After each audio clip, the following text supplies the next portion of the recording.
is a presentation of Sertoba Media and Comey Media, Incorporated.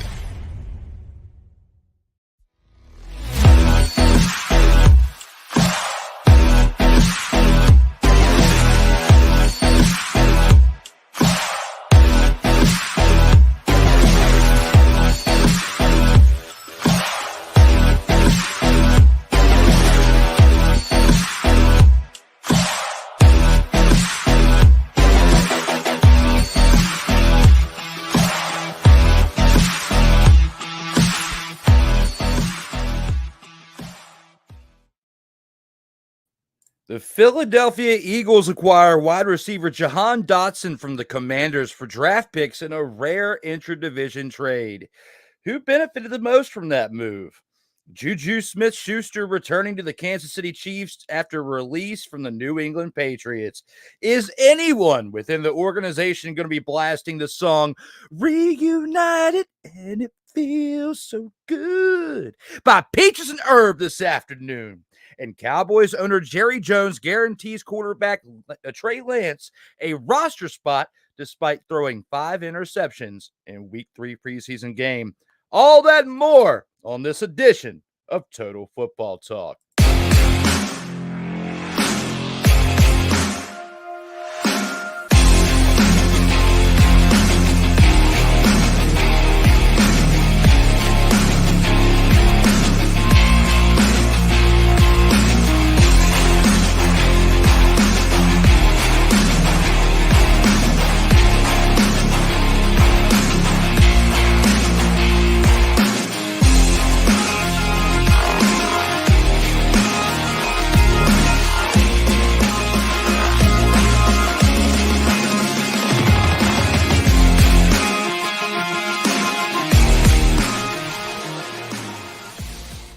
Welcome, one and all. It's that time again. It's time for Total Football Talk. I'm your co-host, Drew Willingham, along with the EP of all EPs, my man, Co Johnson.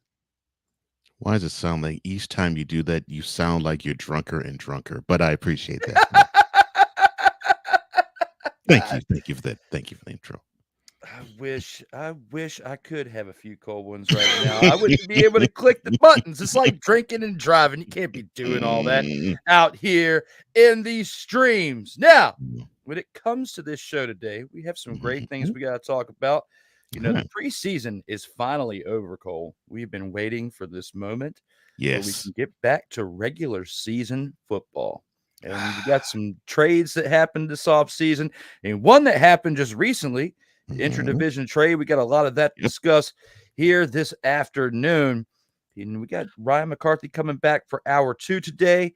Things are a little bit in a different shift. But with that being said, we got CFL Week 12 to recap. We got Week 13's preview and all that, plus more. With that being said, let's go ahead and take this into the Gridiron Scoop, where we get this thing started.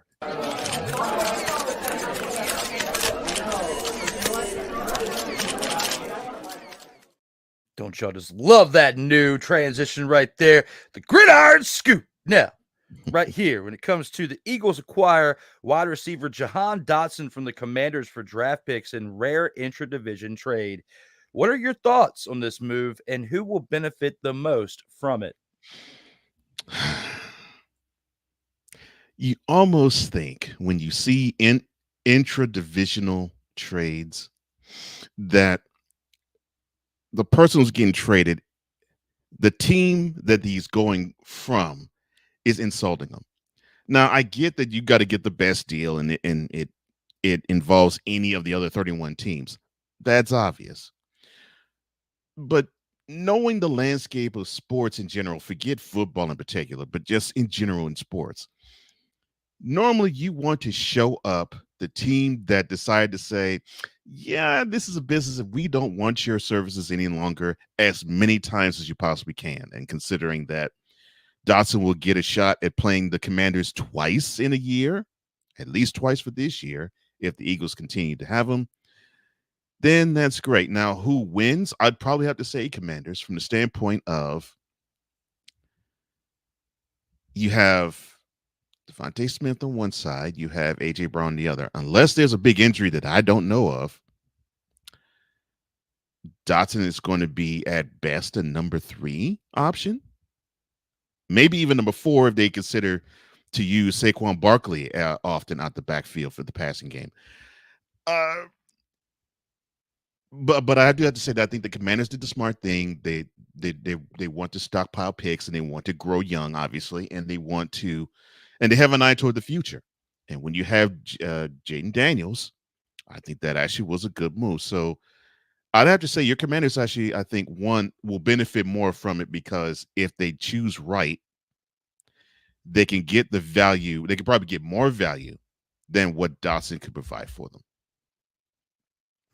Very much so, especially when you're bringing in 3 draft picks. And it's a season that they've already chalked up as they're not going for it all this year. Now they want to definitely improve from the 4-13 season that they had last year. Of course. I mean, it was absolutely a travesty to watch as we are live for episode 52 right now today.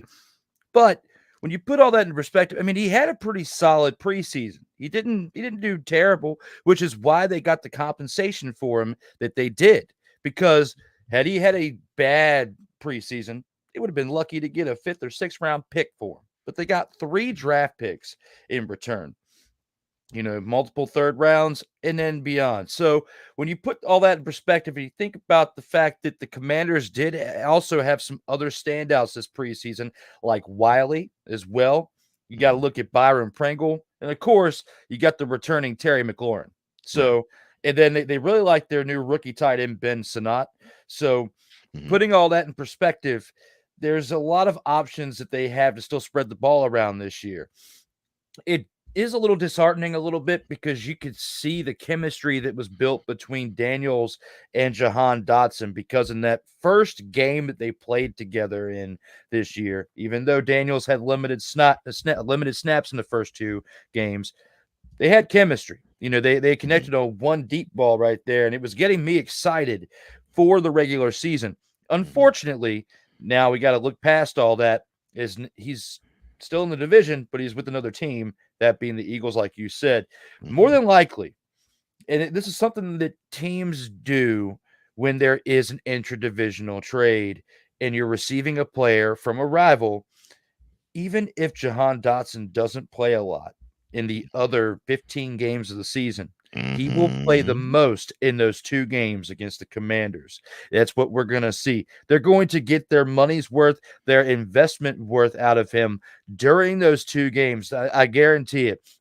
Smith and the rest, AJ Brown, they're going to still get their reps. They're going to still take snaps in those games as long as they're healthy. But, being granted with that. But during those 2 games, we're going to see more Jahan Dotson in the Eagles uniform against the Commanders than we see him play all year long. Obviously, the benefit for the Eagles is, all right, Jahan. So what is the defense going to be doing? What do they normally like to do? What are the sets they normally like? The sets that they did last year against us. Have they tweaked it? I know there's a new regime that has changed. I know, it's not River Ron, it's Dan Quinn. So, is that going to be changing? Is he bringing the same type of defensive system as he did from the Cowboys? That is when Dotson is going to be beneficial for the Eagles, like you said. The wide receiver room, and Nick Sirianni will have ear to mouth and be like, John, give us all the deets, please. That is when I would say that the benefit of him will be most. And then, you will see it more on the field. I don't think he'll play any more than the 2 games against Washington. I agree with you there. But yes, the benefit for the Eagles is getting inside intel, as much inside intel as they can get from Jahan about the Commanders. But I still believe the Commanders will benefit more. If the new coaching staff, Dan Quinn, Cliff Kingsbury, especially with the offense that he's establishing over there, if they were smart, they didn't instill all of their playbook right throughout the preseason. knowing that there was a good chance that some of these top-level talents, and I wouldn't say top-level talents for the league, but top-level talents for their current offense that they had in the offseason, which Jahan Dotson was a He big was. part of it for the past Mhm. few years. Yeah. I hope that they kept in mind, because a successful team and, owners and coaches and all that alike, to be successful, you can't put all your cards out there before the season starts. You got to instill some stuff in weekly practices as the season goes on. You still Mhm. have 18 weeks, 17 of them you're playing. You got a Yeah. bye week in one. So Mhm. hopefully they were smart with how they did their operations I this hope so off too. season, because like you just said, if he goes over there and tells all the secrets of what he knows, and Mhm. they actually laid all their cards out this off season, those No. 2 games, they are absolutely screwed in. Mhm. Yeah. But that's the only benefit that I can think in terms of what value he could add to the Eagles per se. Now, yeah, he Dawson has talent. There's no question about that. I mean, he was basically 1A. Although, yes, I know McLaurin was the guy and has been the guy for a few years in the wide receiver slot. I get that. But Dawson was a little bit more the athletic version of what McLaurin could be. And so that's why I say 1A. So he was 1A for the Commanders. He could be number 2 should Brown or Smith go out with injury. So it's not that he doesn't have talent. It's just the way the roster's built. Yeah, the benefit would be, Nick saying, "Yeah, Jahan, yeah, let me see you for a sec. Yeah, sit down." Um. Well, let's see. What is how is Cliff Kingsbury going to be signaling and how he's going to be attacking our defense? And and Dan Quinn, how about that? What things do you think that you could see that we could see and be tipped off? The messed up part is, and I agree with you. If you have the situation that happened, oh my gosh, and I forget the Super Bowl number, but definitely the Raiders and the Bucks, where you had John Gruden, who was in the building for the Raiders, and he was up to the January before a Raider. Then then Al Davis brokers a deal to where he gets traded to the Buccaneers, a coach getting traded. Super Bowl 37. Thank you. 37. He brokers a deal to where the coach gets traded to a team, and all Gruden did was basically be scout team quarterback.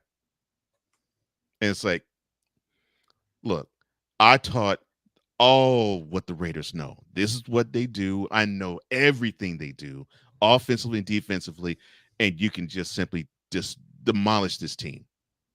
And that's exactly what happened.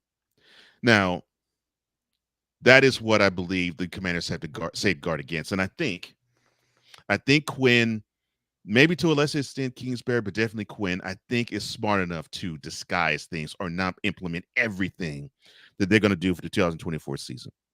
So I don't think that's a big enough fear, but you and I both know Sirianni will be trying, and he'll be milking Dotson for every bit of information he can get out of him. As long as Sirianni can spend time away from heckling the fans, okay? Oh gosh, As long as say that again. as long as Gosh, Sirianni can spend time away from heckling the fans, the Eagles ridiculous. should have a pretty decent year this year with the talent that they've got. They've acquired, like you said, Saquon Barkley could be an option in the backfield. They could be a receiver as well. Hmm. So you got Saquon Barkley. They made other, moves this offseason. And then you get Jahan Dotson just before week 1 of the 2024 NFL season. It's going to be interesting to see how things pan out for this Philadelphia Eagles team. But before we go any further, we got some comments from the live chat we got to acknowledge, and we got Sick Diggy in the house saying good morning, good afternoon, good evening, and good night. Good evening, Sick. I hope everything's good with you up in Norway.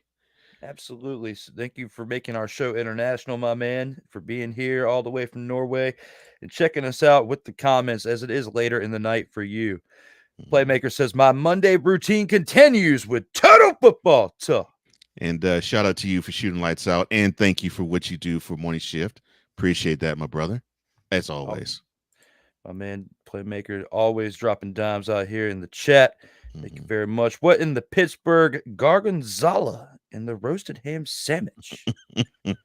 What in the all types of blue hell is he talking about? It has to be.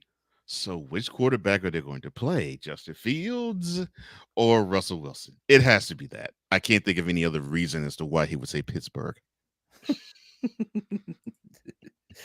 And the city of Philadelphia laughing at Pittsburgh for the absurdity. Yeah. Yeah, because the Eagles been making the right moves this offseason. Yeah. Did the commies give the Eagles the NFC East? No. I mean, Dotson didn't tip the favor over to the Eagles anyway. And I've said this. I said this last year, and I still believe it this year. I think in terms of continuity, if they are on board, I think they have the most talent in the division. Now, do I think they can win the NFC East? Maybe not. Because unfortunately, there's a team that both my partner and I don't want to mention that probably is a favorite for it. But if they get together and they actually play together, the Eagles are the most talented in the division. So I don't think Dotson tips the scales any further one way or the other. It's definitely a complimentary piece. I'll agree with you on that. And, yeah. He was not brought in to be the star wide receiver. No. You've already got a 1A and a 1B with Devontae Smith and A.J. Brown. This is, someone. See, I don't know with his speed if he would work out good in the slot or not. But at the same time, he is small, so he can kind of maneuver in a great slot position. Because you think of players in the past like Wes Welker, who have made a career out of being a slot wide receiver, but they wasn't good at being on the out, as a one or a two. Putting all that together, Dotson might have found a place where he can fit in and be like that perfect complementary piece in there. If this team can go where they should have been 2 years ago and be back on that status. That's a really good point that you mentioned.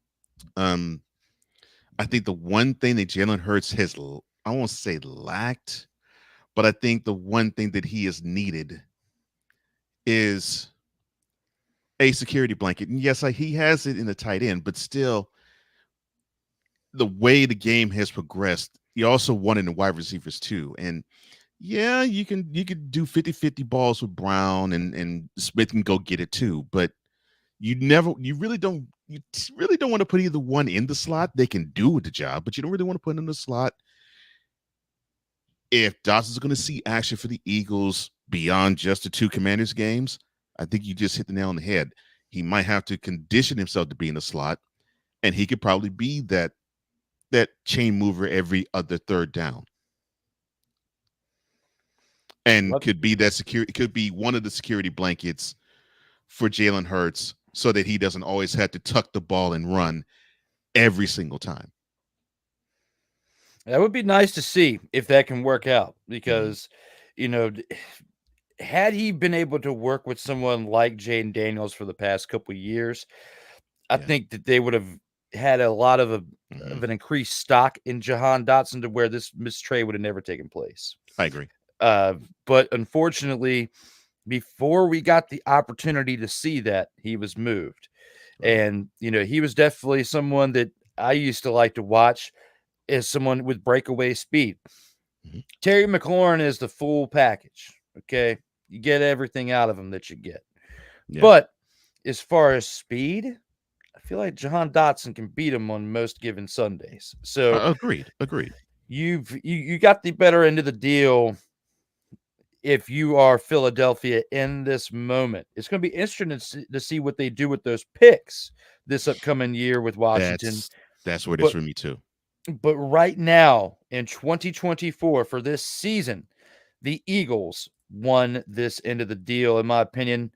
give it another season or two, and then we'll look back on it and see who is where and the effects of the trades with the draft picks. But right now, I'm going with the team that has Jahan Dotson, that being the Philadelphia Eagles. Now, moving on to our next topic within the Gridiron Scoop. Juju Smith-Schuster returning to the Kansas City Chiefs after release from the New England Patriots. What does this signing mean for Rashee Rice, Hollywood Brown, and Kadarius Toney? And is anyone within the organization blasting the song Reunited and It Feels So Good by Peaches and Herb this afternoon? Reunited because we understood. There's one perfect kiss and sugar. This one. Oh, my bad. I'm sorry. To answer your second question, number 15. That's right. The best quarterback in the league. Patrick Mahomes, the second. He is blasting that song right now. The reason being, any help with the wideouts is anything that he will embrace it all. I mean, he has the bond of all bonds with Travis Kelce out in the field. I mean, heck, they can blindfold one another and run routes, and they'll know exactly where the other is going to be. So, besides that, it's really a crapshoot. I mean, it's like with every other option. And yes, that includes even the hot option that they drafted, and I still salute the Chiefs for the draft pick that they chose in the first round. And they're gonna need some time to bond together. Now, what does this mean for Hollywood Brown? Well, Marquise, you got to earn your keep. Kadarius Toney, if you can line up on sides and get the number two Lester Hayes Stickum guy, then maybe you may stand a chance of playing in the NFL. Rashee Rice, in the words of D.L. Hughley when he used to be the host of Comic View, you need Jesus. What does it mean for those three? Really nothing. But what does it mean for the wide receiver room?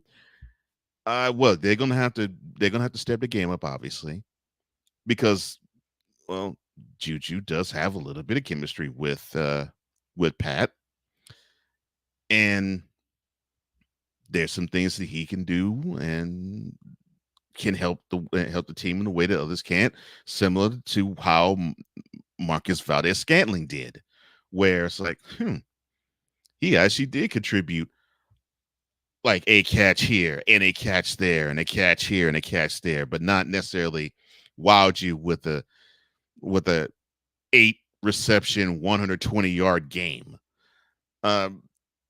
If you're expecting that from Juju, those days are long behind him.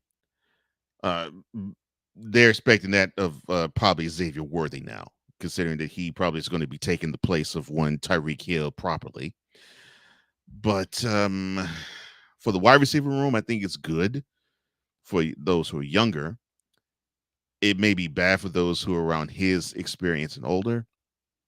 But for the three in particular, it just means basically get some glue, Kadarius, get some nerve, Hollywood, and get a preacher, Rashee.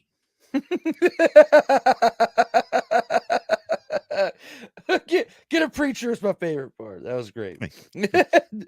Now, and with you saying that, had Rashee Rice not got in trouble this past offseason like he did, I don't think this move would have taken place. Oh no, the draft pick would not have been made. Exactly. 100. Because he was on the road to being the number one wide receiver on that team. Oh, absolutely. And you look at that with the Kansas City Chiefs and what they've done over the past 5 seasons, winning 3 out of 5, world Right. championships. Yeah. Mhm. They're trying to go for the actual three-peat this year, which would make 4 in 6 4 out years, of and that 6. would Woo. be absolutely insane if they do that. And the only other time this happened was the Steel Curtain Steelers. Mm-hmm. Mm. And, with them taking Xavier Worthy in this draft this year, they definitely spoke a lot of volumes about Mhm. what they saw with Hollywood Brown, Kadarius Toney, and then, of course, with Rashee Rice with the troubles that he got in. But Right. just like you had said, the kid needs a preacher. And Mhm. we're both on the same page thinking that had he not done the things that he did this offseason and gotten the trouble that he did, we would not be sitting here talking about this move today. Oh. We would be talking about many other things that happened this past week Right. instead of spending this time to fill it with the one move that they didn't need to make. If you look back on this 6 months ago, we wouldn't be talking about this right here. Right. We wouldn't be talking about them not only drafting Xavier Worthy, but bringing in Juju Smith-Schuster or Right. both. Potentially, even if they didn't draft Xavier Worthy, I could see them probably bringing back Juju just because he's familiar with the system. Of He course. hasn't been gone too long. Right. But I think the bigger move out of these two this offseason between the wide receiver moves is they wouldn't have drafted Xavier Worthy. Right.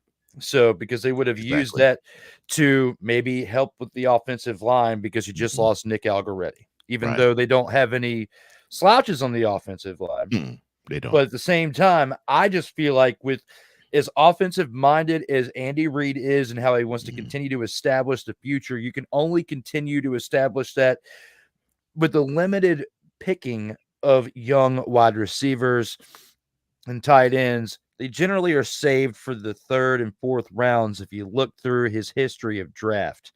Mhm. It's the big time offensive and defensive lineman is who he's known for taking early on. However, when you get somebody of the stature of Xavier Worthy right there at the end of the first round, it's kind of hard not to take him either. So I'm kind of conflicted, even though I feel like had Rashee Rice not got in trouble, you wouldn't have drafted Xavier Worthy or picked up Juju Smith-Schuster. One of the two wouldn't be there had he not had his troubles this offseason. And speaking of Rice. So we shall see how things pan out for the rest of this season for them. But yeah, we got Snowman checking in saying, hey, Snowman checking What's in. up, The one and Snowman? done comment. What's up, Snowman? Oh, She Lord. Rice needs a visit to the City Fifth. Oh, Lord. City Fifth? Really? Oh, my gosh. Juju's return also brings more depth to the Chiefs' passing game. Of course. Yeah. Mahomes will have more options to throw to. Like he needs options. But yes. and to your point about Juju and bringing a wide receiver back that has had some time with them and had some time to blend and bond with Mahomes. That's the same model they used with McCall Hardman. I mean, they let him walk last year. He was on the Jets this time last year, and then midway through the season, he found his way back on the Chiefs, and he so happens to catch the game-winning touchdown pass to give the Chiefs the back-to-back Super Bowl rings that they currently enjoy now. Now it's time to find out if one of these moves made the Grand Champ pick of the week.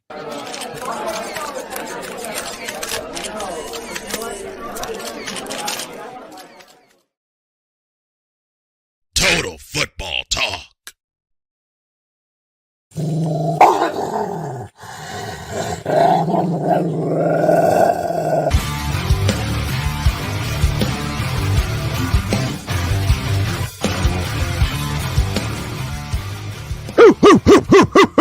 Where are my dogs at? Oh, I Lord. got mine right here. But it's now time to choose who our pick for the dog of the week is. We'll start this one off with Go.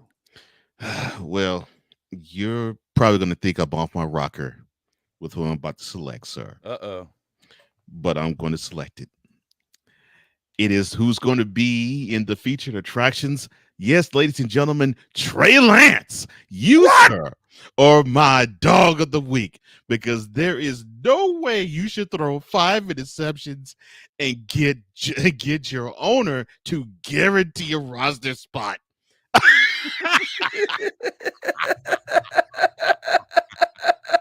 Whatever you have done before that lousy game, you keep doing it, my man. Because hey, you getting broken up bread. You were on an NFL roster, and you have pleased the man that you could please because everyone below him can't do a thing but say, "Yes, sir, Mr. Jones. All right, you want him on the team? No problem." Yeah, I want that boy on my team because I like old Trey Lance, and besides this number 4. Yeah, he wants some more money. He wants Bogdanov even more cheddar. And he talking ridiculous, like 60 million a year. Who he think he is, man? Oh heck no, we can't have that. So yeah, we can get this cheap quarterback right here. He high. He high. So Trey Lance, whatever you done to impress JERRAL, I am so proud of you.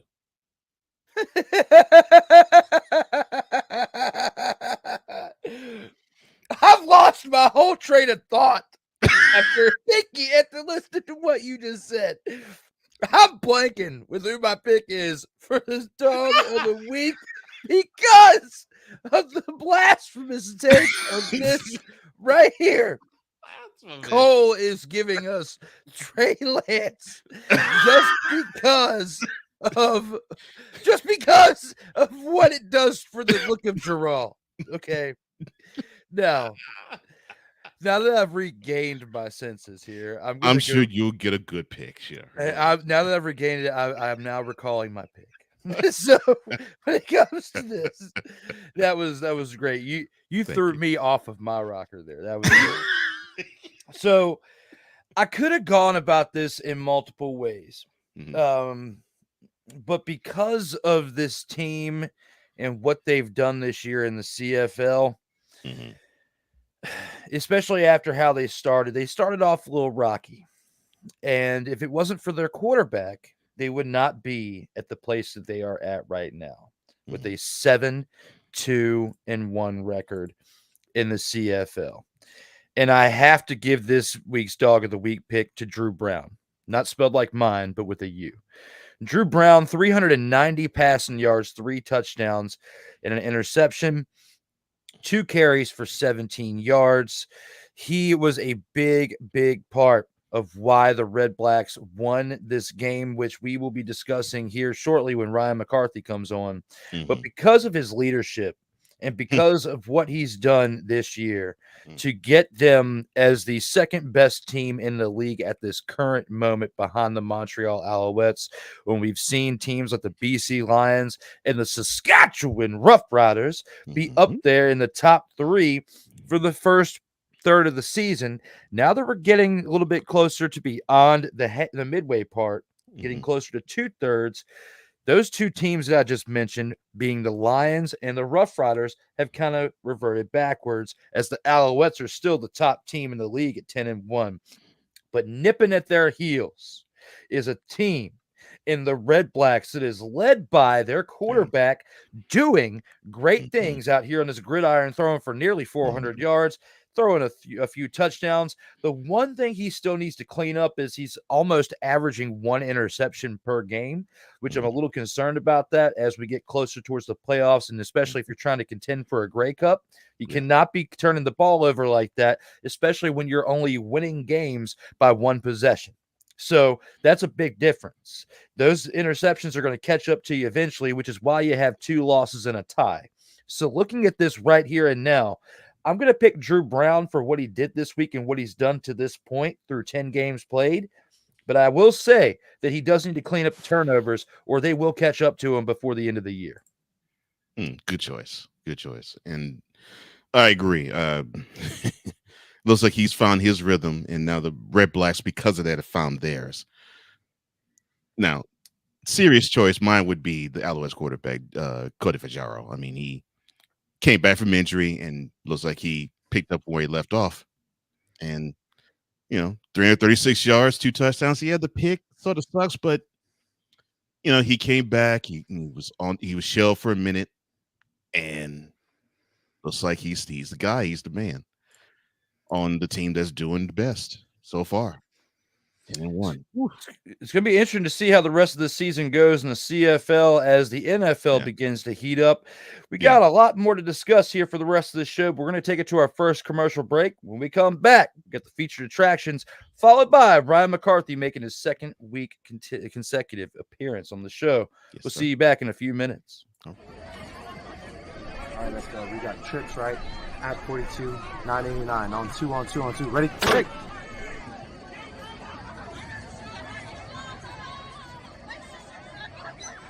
We're just coming up next, the featured attractions. This is Total Football Talk. Comey Media Incorporated, creating content magic in the real world. In a world where chronicles of the past are brought to the streams, whether the content is relatable or completely beyond your realm of life, there is no shadow of a doubt that this show is absolutely full of shenanigans. Get ready for D. Willie in the evening, this Sunday at 10:05 p.m. Eastern, exclusively on Sertoba Media, where the struggle is real to be awesome.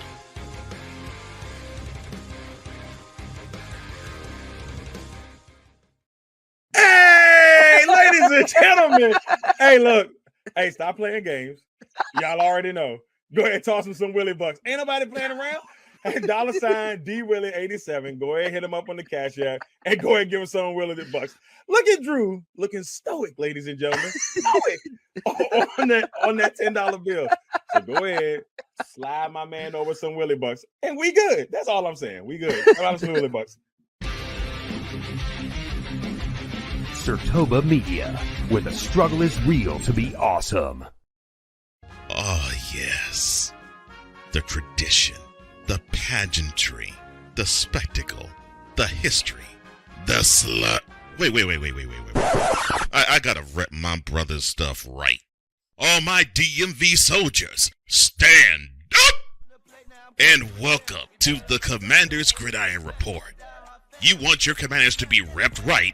Well, D. Willie is your man. Commander's Gridiron Report. Every Tuesday at 11:05 a.m. Eastern, 10:05 a.m. Central on the Sertoba Media YouTube channel. Music by J. Cool. Where my soldiers, right side, commanders. Where my soldiers, left side,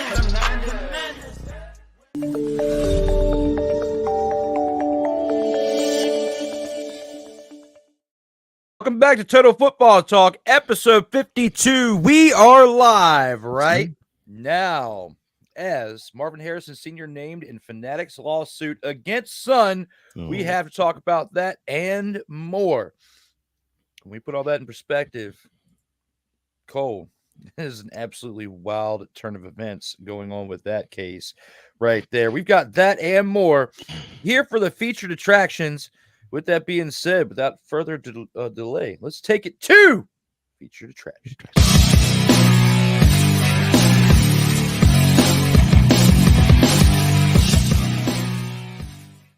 First up, you had mentioned in your dog of the week pick. I still can't get over that. I was still tripping during the commercial break over that. But the Cowboys owner Jerry Jones guarantees quarterback Trey Lance a roster spot despite throwing 5 interceptions in Week 3 game.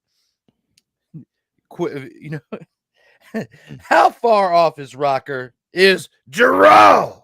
And should the Cowboys consider cutting the former number 3 overall pick from the 2023 or 2021 NFL draft?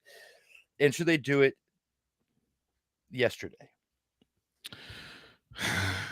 To answer your second question, yes. I mean, come on. You can't 5 picks in the preseason game and think that you actually have any type of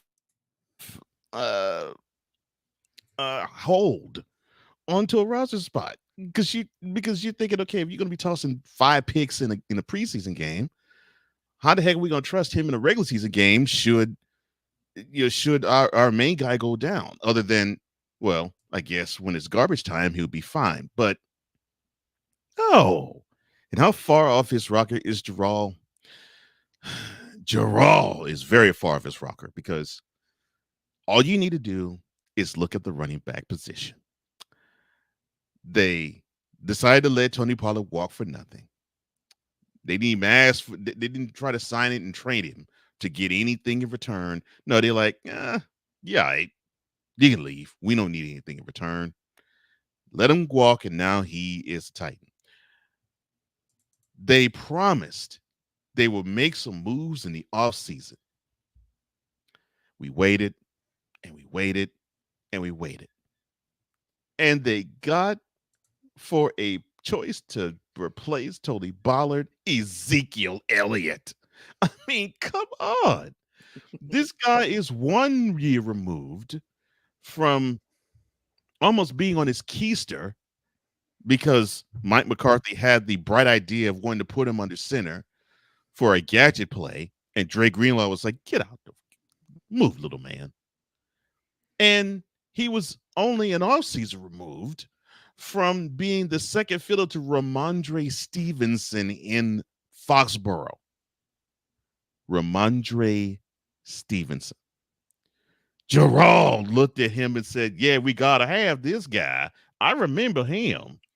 I mean, he was the man back in 2016. I think he can return back to Forum. I mean, I don't get it. I don't get it. And I know he's going to be blowing the candles to, I think, his 81st birthday in 2 months, a little less than 2 months. They were so inactive in the offseason. You had to understand something must be wrong. And then he wanted to sit on his hands, and he was hoping that CeeDee Lamb was not wanting to have Justin Jefferson money. But CeeDee Lamb was like, I ain't coming back until I get Jefferson money. And he finally did. So this is the time somebody needs to get in JERRAL's ear and say, Daddy, sir, Joe Biden. Oh, I'm so sorry. I didn't mean to say that. Get away from the team. Just simply own it.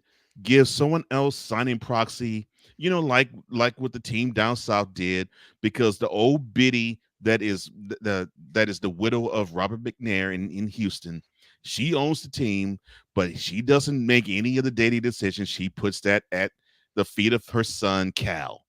Do that with Steven and get the away from the doggone Taj Mahal that you've built in Arlington. Please, because you're ruining the franchise. But no one, well, let me channel Wise for a second for mentality. No one has the balls to do it. It's a pretty bold statement there. I digress. Now, when it comes to this right here, oh Lord, here we go. Comes to JERRAL.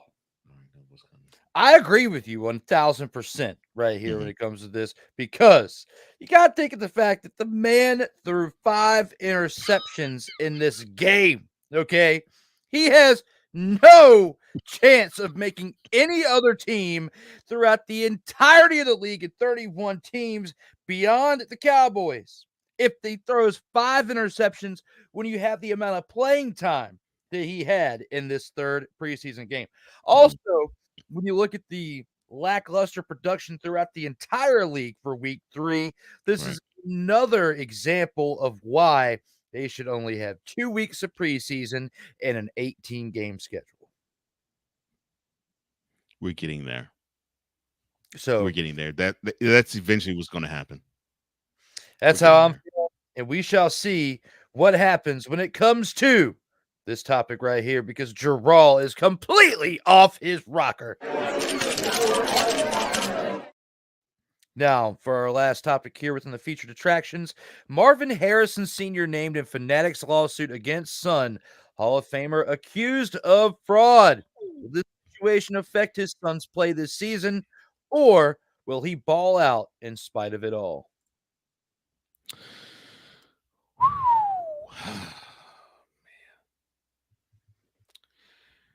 Look, Marvin Harrison Jr. is one of the greatest up and coming wide receivers that we've seen. I mean, we got a chance to see how he balled out in Ohio State. A little bit more in 2020 and 22 than 23, but he still did a pretty good accounting of himself last year at Ohio State.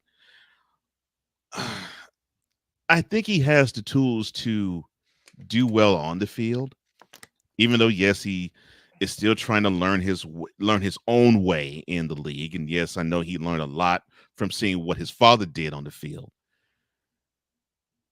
But this has to affect him somehow. It may not affect his numbers per se, but it's going to affect his psyche. I mean, you have a man in his father who now he's implicated in this lawsuit. When he left the league, he left the league under a gun charge that quietly went away. And he, talking about Senior, quietly went away after that too.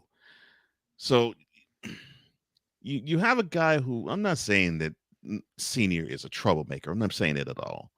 But you have a guy who has experienced controversy ever since he has retired. And so you have this again, another controversial thing that's involving your father. Yeah, that's going to be tough. It's going to be tough mentally for him, but I think he can push that out of his mind and he can play well. Now, how well, that is up for debate, but I think he has enough talent to actually play well. I think he can compartmentalize it enough for a separate 3 or 4 hour window to ball. Now, the question I would ask is, will the fact he got drafted to the Cardinals affect his play? Because Call of Duty, I think, will affect him a whole lot more than his father being accused of fraud. That is a good bonus question. And I would have to say that is very valid because, you think of how up and down Call of Duty, whatever you want to call him, has been throughout his career in the NFL, especially ever since getting the contract extension. But right. I digress when it comes to all that. Marvin Harrison Jr. is going to be a generational talent and is going to do great things. However, I'm not so sure if he's going to have as big of a rookie season as people had hoped that he would. At the same time, I hope he does. I hope I'm wrong when I first start to say that. But this doesn't help out your situation because the whole Fanatics deal, the NFLPA. I mean, when it comes to your contract status for your likeness, because that's where the college rules overlapping into your NFL tenure for your first couple of years come to hurt you, because the way those Fanatics deals are set up, you have a 4-year deal for the NIL deal when it comes to your likeness and everything being used for video games or whatever. Now they have the college football game, and then they have other resources out there using your likeness. Because if you don't sign that deal, like say Arch Manning did before your freshman year, your deal is going to overlap into your first season to 2 to possibly 3 if you are a one and done college athlete, because they're making them sign 4-year deals for these NIL deals. So when it comes to the name, image, and likeness, that's why he's having the issues right now with the Madden video game, and why, as of right now, he still is not in that game because of all this stuff with Fanatics and everything going on in the background. There's too many innuendos and loopholes and stuff that people are getting away with when it comes to these contracts and how they're structured. So because of everything going on with that, in the influence of Marvin Harrison Sr., because unless I read into it wrong, Sr. was representing Jr.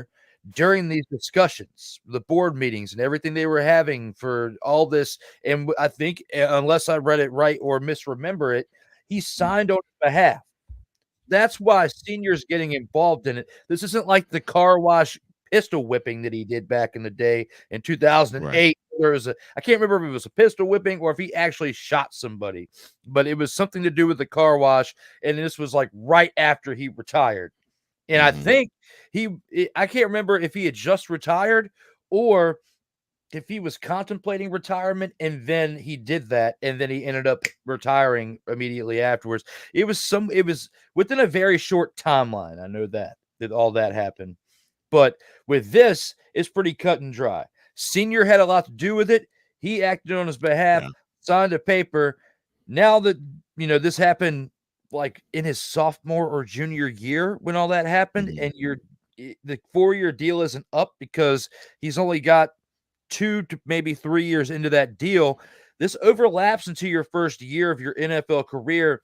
And because the Harrisons aren't agreeing to the terms of what this contract says, they want to have it annulled and basically have another one written up because in a way, it's kind of messed up of the NCAA to make these players sign these deals in order to get paid while they're in college. And then by the time they get to the pros, they're kind of handicapped with their income because of that.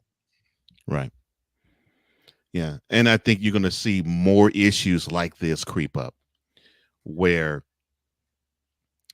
you have the NCAA have a contract with the player paying the money and the NFL having a contract paying the money. And then because right now they've already decided with NILs. They're like, well, hey, whatever you get with NIL is fine.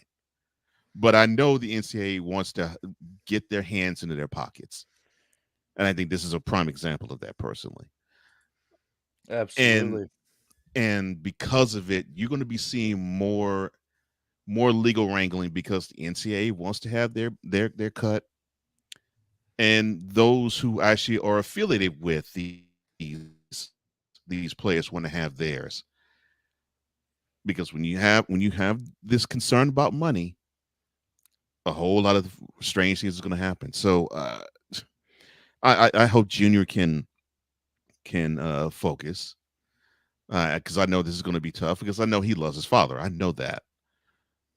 And if something would have happened to my father like this, yeah, I would have sort of one eye toward the field, the other eye toward my father, and it's saying, well, doggone, Dad, I hope everything's good with you. What's up? How can I get you out of this situation? If anything, how can I get you out of this situation? So, yeah, I think you're going to be seeing him split, but I don't think it's going to affect his play. We shall see how it all pans out for the young man. With that being said, let's go ahead and take this into my favorite part of the week, Snowflake of the Week.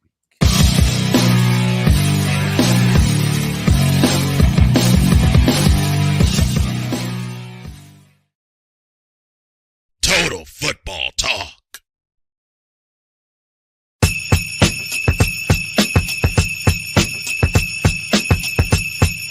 Oh yeah, it's that time for the Snowflake of the Week. With that being said, let's see who he picks. Let's start it off with Co. All right. Well, I really wanted for both of these gentlemen to really, really, really do good. But for the small sample size I've seen, I'm just not liking it.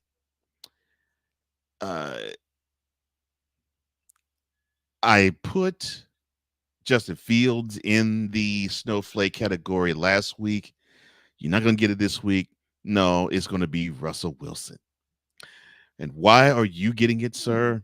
You're getting it simply because you had the audacity to have microphones shoved in your face and you do the Aaron Rodgers bit. You know what I'm talking about. Quote, RELAX. Relax. Everything is under control. You don't have to worry about Jack. We are on track. Close quote. Fool, You had a team pay you $38 million to go away. And you mean to tell me you're going to give them the everything is cool. You don't have to worry about a thing. Like you smoked chronic? Get out of here, man. Come on. You and your career, it's like this now. You have a whole lot behind you than in front of you. And oh, by the way, you have a guy that obviously has more athleticism than you. And the only reason he does not have the job over you is because you do have the sense that God gave a gnat to not turn the ball over. At least you don't have issues with quarterback to send the quarterback exchanges, unfortunately, like your contemporary does. But unfortunately, you still do have a mental problem. You do have something that is dislodged between the ears because that sense of urgency is just not there. My man, this is your last stop. And before you make this last stop an ignominious one, just like the one before it, get back to that hunger that you had when you were a rookie.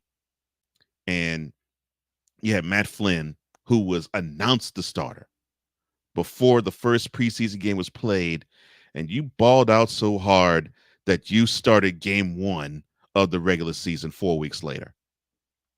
That type of hunger is what the Steelers need, because you basically are acting like Kenny Pickett, Mitchell Trubisky, and Mason Rudolph last year. Now, you have more talent than they do, but the mental capacity is the same as those three from last year. They wanted to escape from that, but now you're giving Yinzers an understanding that, man, we are not going to escape this crap pile of ridiculously underperforming quarterbacks. Welcome to the league. Welcome to the club of ineffective quarterbacks, Russell Wilson. Jeez. It's awesome that you picked Russell Wilson, because I too picked a quarterback for my snowflake of the week. Okay. I'm gonna shift to Denver though. Okay. I'm going with Jarrett Stidham. Jarrett Stidham is my pick for snowflake of the week. And the reason why I say this is because he cried like a little snowflake yesterday, saying that he was disappointed that he didn't get the starting job over Bo Nix, because he sees himself as a starter in the NFL. Well, Jarrett, if you were a starter in the NFL, if they saw you as a starter in the NFL, you would have been there way before now, when you had opportunities to do that in New England, in Las Vegas, and you were with the Broncos last year during the whole debacle with Russell Wilson, the previous snowflake just mentioned. Okay. It's ironic. The two former teammates are snowflakes for our choices today. And the reason being this, Jarrett, I say this because out of 3 games played, you started in 2 of them during this preseason. You were 13 of 22. You had 7. You were 7.3 yards per attempt when it came to your passes, which is okay, but you threw it 59% for the preseason, which when you look at Bo Nix and what he did this preseason, did a little bit better than you. He also commanded the offense a lot better than you, and he was drafted in a situation where they did have to figure out their future, because you weren't cutting it last year, and they weren't going to rely on you as the long-term answer.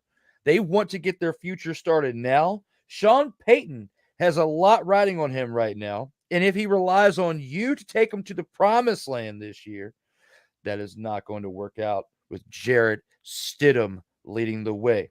So you say what you want there, Jarrett. You can be disappointed.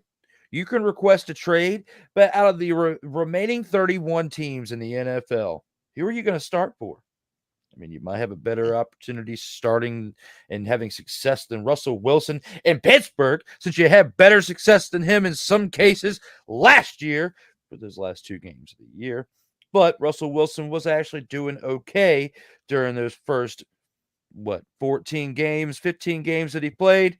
But they took him out because they didn't want him to get hurt, because they wanted to move him or release him or whatever their move was going to be at that point this offseason, so they could get some type of compensation for him. Didn't work out the way they hoped. But when it comes to you, Jarrett, you and your opportunity with Denver, you can be as disappointed as you want to, but it doesn't change the facts, my man. With that being said, we're going to take this to our last commercial break. And when we come back, we got Ryan McCarthy joining us for the next hour as we look inside the CFL. All right, let's go. We got trips, right? At 42, 989 on 2. Ready? Take.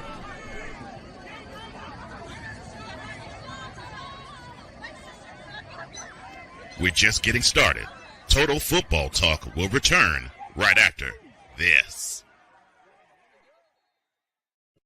Whether it's news, the largest egg producer finds bird flu in chickens at a Texas plant, weather, devastating tornadoes rip through the heart of the United States, inspiration, a breast cancer survivor completed the journey of chemotherapy, and now begins a future one of matrimony or sports. Michael Jordan is shown on a photo with Diddy. LeBron James has a video extolling the virtues of a Diddy party.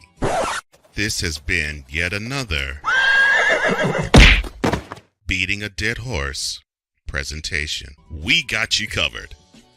BS3 Network, in association with Comey Media Incorporated, proudly present The Morning Shift with Cole Johnson. Live every weekday at 8 a.m. Eastern, 7 a.m. Central.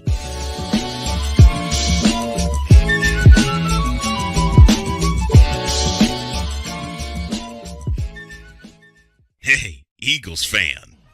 Join my man Cool McCain and a host of others as they break down every single game, every single week in an objective manner, and also from a fan's perspective as well. Remember, this cast feels just like you. Nobody likes you. And you don't care. Fly, Eagles, fly. Eagles Elite Podcast, every Wednesday at 8:30 p.m. Eastern on YouTube and other podcast outlets.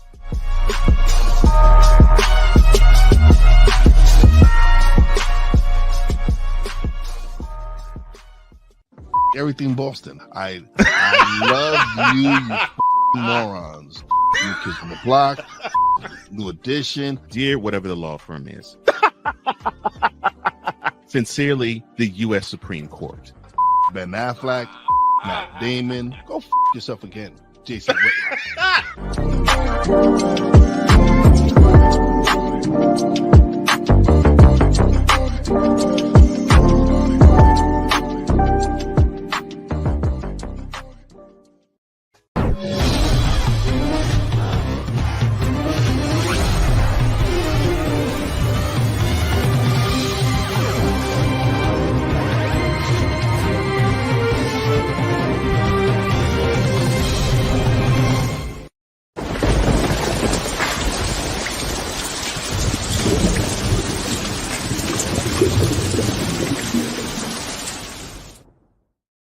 Welcome back to Total Football Talk, episode 52. Myself, Drew Willingham, and Cole Johnson are back. And Cole, it is time for you to introduce our guest today.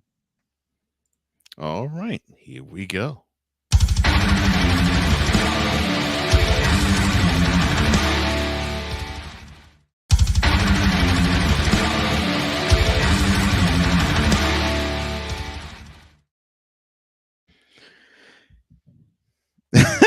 Look at that air guitar. Oh, I love it. I love it. And here to join us for the CFL talk, we are now inside the CFL with our air guitars extraordinaire. And the man who admitted this morning that Caitlin Clark is his queen. My queen. No credentials required. Zone. Ryan McCarthy. How you doing, man? Wonderful, gentlemen. How about yourselves? I got some breaking news, by the way. I'm not sure if you got this news right before we came back.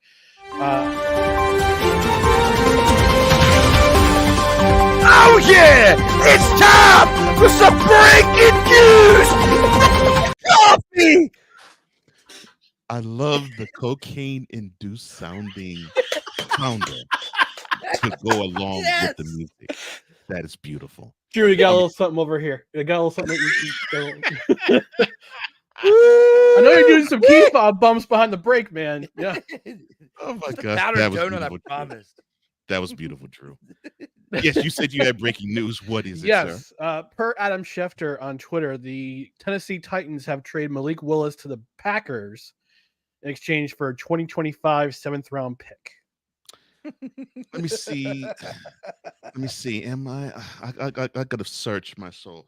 Am I surprised about this, Bishop? Hell to the no, to the no, no, no. Hell no, to the no. Even though it's a different team, because we didn't use it earlier, I feel like it's fitting. This has been yet another Beating a Dead Horse presentation. What are you talking about the Cowboys here? I know! But you still have Oh to my deal with beating a dead horse because unless you're going to put him at wide receiver, what's the whole point of this? He's not going to overstep Jordan Love. And the Titans have been trying to move him for the last two. In fact, I think they tried to move him ever since the preseason to his rookie season when they found out, no, you're not pretty much what we want for our future QB. Yeah, we got to have you go somewhere else. They've been trying to move him. So I'm not surprised. Definitely interesting move there. And we'll see how it pans out for that team. But now that Ryan's here, we're shifting things a little bit differently to accommodate things. We've got to take it into the opening drive. We've got to discuss some of that inside the CFL action. See what we've got in store for the viewers today. All right, let's go. We got trips, right? At 42, 989. On two. Ready? Break. And here with the opening drive, you know, when it comes to week 12 in CFL, the Calgary Stampeders were on the bye this week. Got to look at the first game from this past Thursday, August 22nd, as the Saskatchewan Roughriders. They have been getting housed by the rest of the teams in the CFL over the past month as they travel to Toronto to take on the Argonauts, and they lose 20-19 in this game. Third string quarterback Chad Kelly leads the way for Toronto Argonauts, 322 passing yards with an interception, with 3 carries for 11 yards on the day from him as well.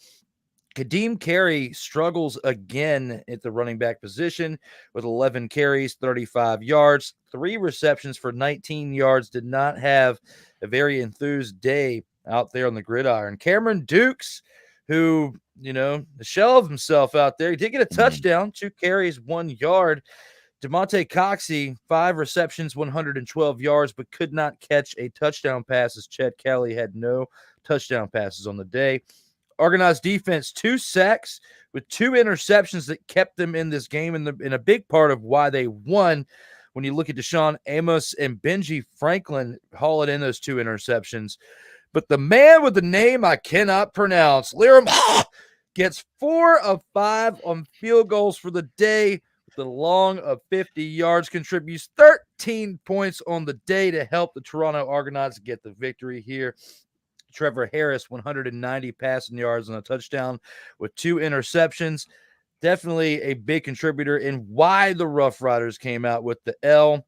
Frankie Hickson, the backup running back, 16 carries for 79 yards, helped keep them established on offense, and why they only lost by 1 point, but it just wasn't enough to get them over the hump.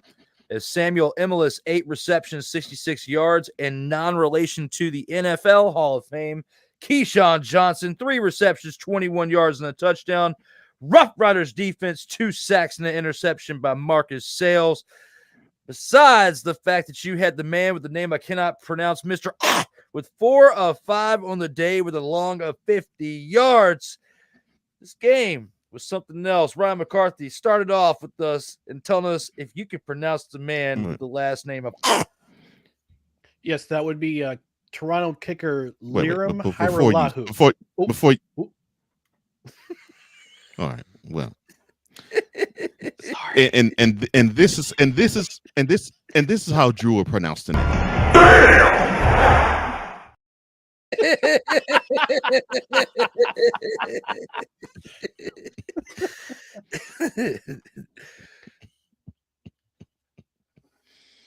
I thought I'd pronounce it another way, but yeah, that's that'll do. That'll do. Well, if you want the correct pronunciation of the name, it's Liram Hajrullahu. Nice. Okay. I learned something new today because I just looked at it and all I could say was, "You're gonna learn today, son. You're gonna learn today." or actually, Drew was like, I saw the name and thought, delete.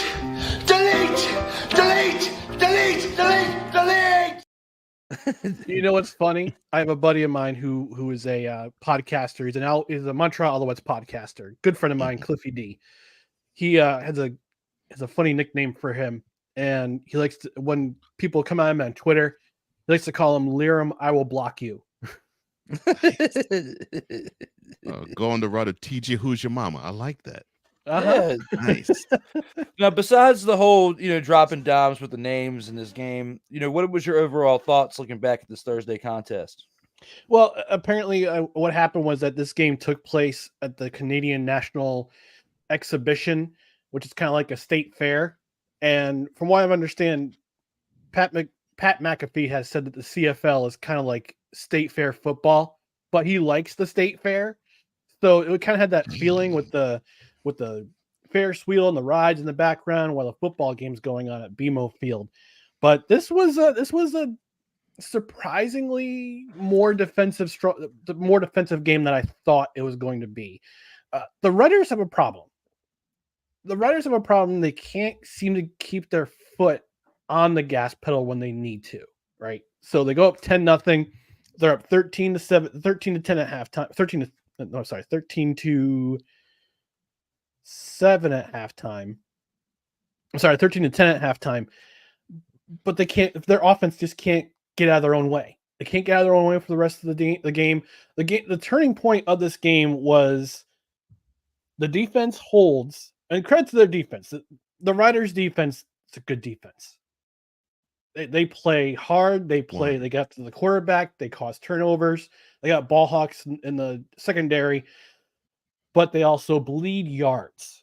So they made 3 stops within the 1 yard line within their 1 yard line.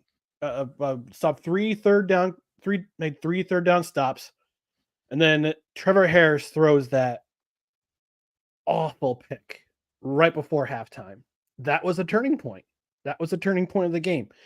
And Chad Kelly actually came back. He actually came back from a 9-game suspension. He was their starting quarterback last year, led them to a 16-2 record. And then they got punched in the mouth. That's right, punched in the mouth in the Eastern Final by the Montreal Alouettes. But he's coming back from a 9-game suspension from off the field things that happened. He's kind of a bad boy when he was at Ole Miss and at EMCC, Last Chance U. Take that. That's right. Oh, I'm sorry, my bad. I'm bad. But he had some off-field stuff that happened with a trainer. Nothing was really disclosed. The league suspended him for the first 9 games of the season, so this is his first game back. And I was kind of curious to see if he had the same effect as Nathan Rourke had in his first game back off of 3. But the biggest difference here was that Chad Kelly had 9+ weeks to kind of prepare for his comeback, prepare for this game. He had a pretty decent game, 330+ yards passing, 322 yards passing, 1 interception. Argos had a tough time trying to find the end zone, but so did the Riders. And that's what it basically came down to was which team was going to make the most plays. And on defense, it was kind of equal, but when you're pinned back and you can't move the ball, that's a problem. And I think that's where they're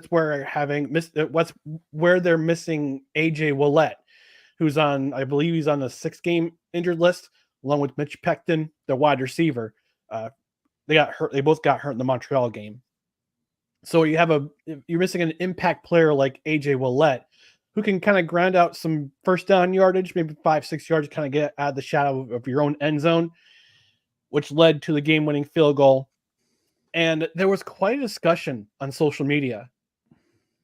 There's also another show on this on the radio network you're on, WQEE, the Rod Peterson show. They talked about whether or not to remove the rule of if there's a kick in the back that goes to the back of the end zone, whether or not that's awarded a point, because the game ended on a rouge and not a game-winning field goal. So there's a lot of discussion about that, and I'm a guy who says if you need to remove a rule, remove it if it makes sense.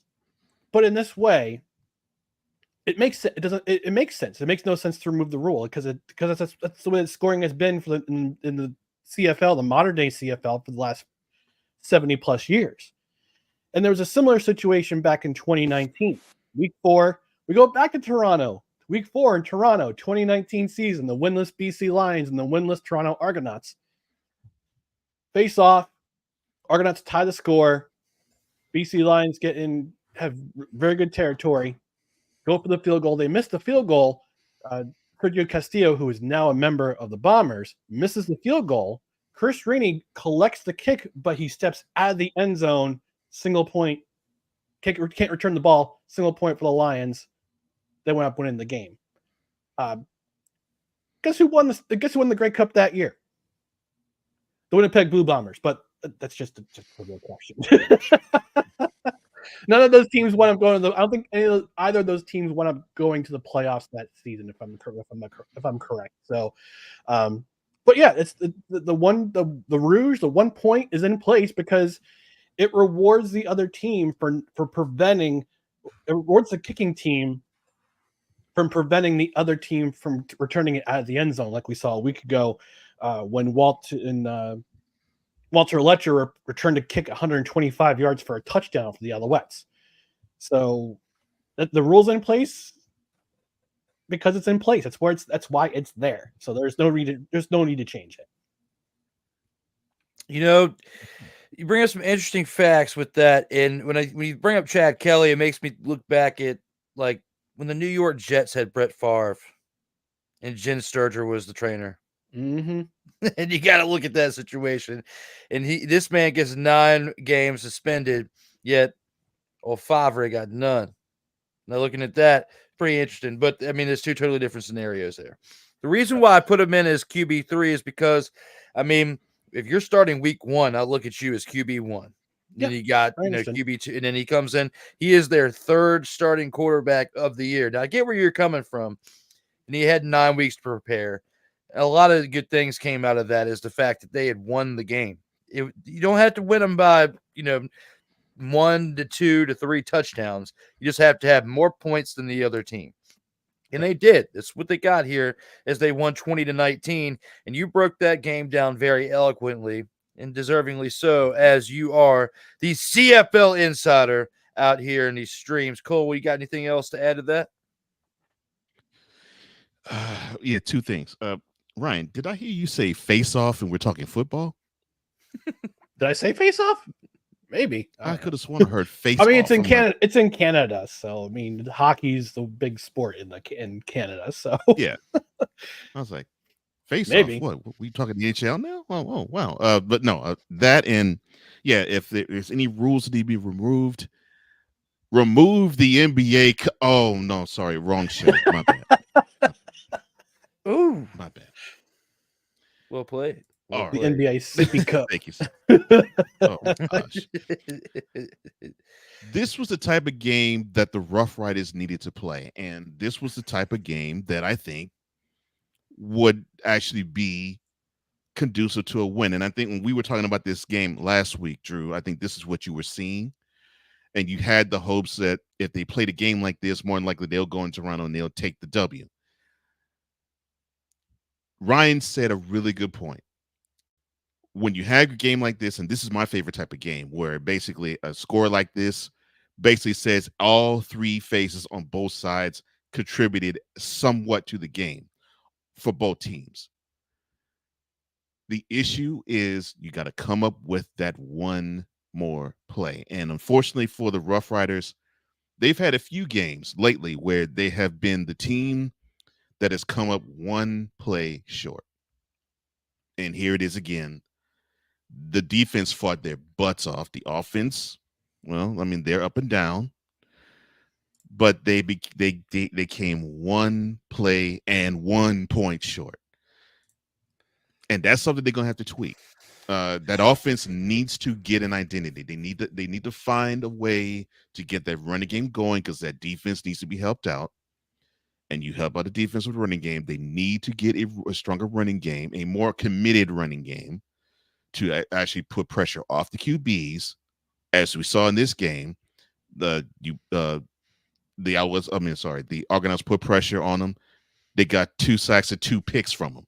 So the running game needs to be more of a thing. And if that can happen, good. If they're going to struggle on offense, you're going to see more games like this, where unfortunately the Rough Riders are going to come up on the short end. And they came out on the short end in Toronto. But kudos to Chad Kelly coming back and give you 300 yards in the air. Whether it was Chad Kelly or not, I think that the Toronto Argonauts, with the way the Rough Riders have been playing in the past 5 weeks, they're 0-4-1. Okay, they started the year out 5-1.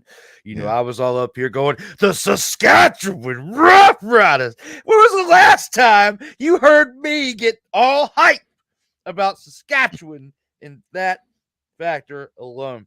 I've really tried to put that hat on, but it's been really tough. When you look back at the past 5 weeks, ever since Trevor Harris and AJ Alouette got initially banged up, they have had a hard time coming back from that. They were 5-1.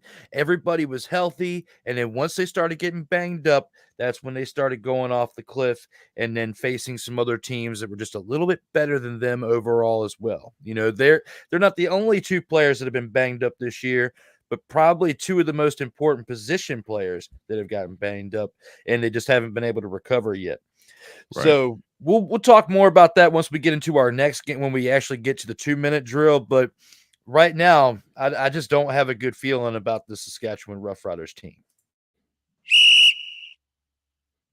Now, moving on to Friday, we got to talk about the Hamilton Tiger Kitties as they traveled on the road to take on the Winnipeg Blue Bombers. And the Blue Bombers, man, ever since starting out this year looking like one of the top 3 dumpster Pelican teams in the league, they have actually been turning things around over the past month. And, you know, they won this game 26-23 at home. Zach Collaros, 177 passing yards with a touchdown and 3 interceptions, still finds a way to win this game. You got Brady Oliveira, 18 carries, 120 yards, 1 reception for 8 yards. Couldn't get the ball in the end zone, but those 18 carries for 120 yards definitely ate up some clock and put them in some pretty good positions for the team to knock out 4 of 4 on field goals by Sergio Castillo with a long of 45 yards. The Blue Bombers defense was a little quiet on the day with only 1 sack, but Ontario Wilson had 6 receptions for 72 yards, and Kenny, not the King, Lawler, had 2 receptions for 17 yards, and that 1 lone touchdown hauled in by Zach Collaros as that pass came from him. Yes. You know, on the other side, you got Bo Levi Mitchell, who only had 220 passing yards, could not get the ball in the end zone, but Greg Bell, the running back, had 12 carries on the day for 41 yards and 2 touchdowns. 1 reception for 4 yards as well, primarily, you know, notable gains on the ground, not really receiving. Tim White, though, 7 receptions, 134 yards on the day. The Tiger Kitties defense, 2 sacks and 3 interceptions. Kyle Wilson, Jamal Peters, and Richard Leonard. Mark Lehio, my Ehio, kickling specialist, 3 of 3 on the day with a long of 50 yards. Just wasn't enough, as Castillo had one more field goal than him, which took the tie away from them and gave it the victory to the Blue Bombers. When you look at this game right here, Cole, what are your initial thoughts when looking back on the Blue Bombers getting yet another win? Well, you have the defense. I like how you said very quiet day. And yeah, it was a quiet day for their defense. But this is what I'm talking about when you have a running game that is in sync. And to me, Brady Oliveira, he's doing the business. I actually circle him as the main reason why the Blue Bombers were atrocious to begin, because the emphasis wasn't on him. And when they started to focus on having him carry the ball, look at the success they're having team-wide. Forget the offense, team-wide. And look at that 120 yards, what it overcame. It overcame an inactive defense, although they were active enough. But still, one sack, it's paltry. It overcame a 3-interception game from their starting QB. So you have this running game that chews up clock and gives you yards. Well, they said that things can cover a multitude of sins, where it looks like in football, a running game can cover a multitude of ineptitude. And that to me was the difference. Look, Tiger Cats, if I were the defense, I'd be upset. I mean, they balled out. They forced picks. They put Colaros to the ground a couple times, and probably more than that with just hurries. They ended up having 3 field goals coming from Legio. Or Legio. They end up having all of this happen. Good special teams play, good defensive play, but the offense couldn't run the ball all that much. And yet you had a good outing from a wide receiver, but you couldn't put the ball in the end zone enough. And you can't, if you're on the road and you have the opportunity to steal a win, you can't come up short like that. But kudos to the Blue Bombers. They have found their groove. I think they have found the motivation for them to really get on track. And I got to give it to Brady. He's the guy. And no, I'm not talking about Tom Brady. The second. Now, what do you think about that? Oh, Lord. They're right. Junior!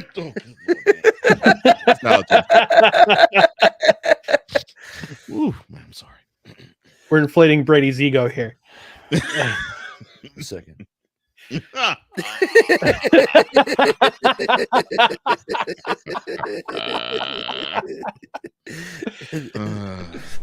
guys want to hear a fucking story? His name is Junior.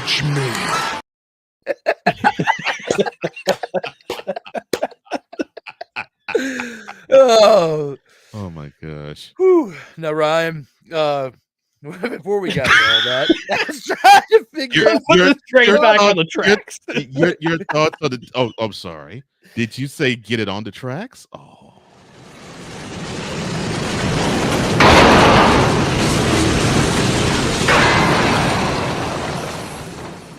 Stop it.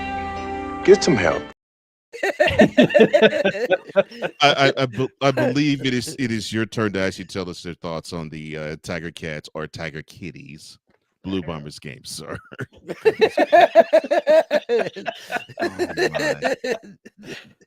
Let's see. Well, let's first of all let's give a shout out to the Winnipeg Blue Bombers training staff, the athletic trainers, the medical staff, the Winnipeg EMTs. They were there just approaching 3 minutes into the game. You see Stanley Bryant go down, but you don't know why.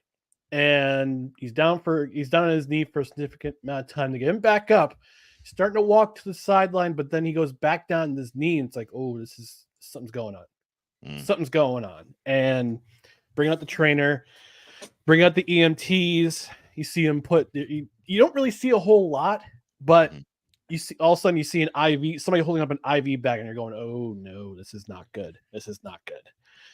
They took him to the hospital for evaluation. He's alert. He's alert. He's doing all right.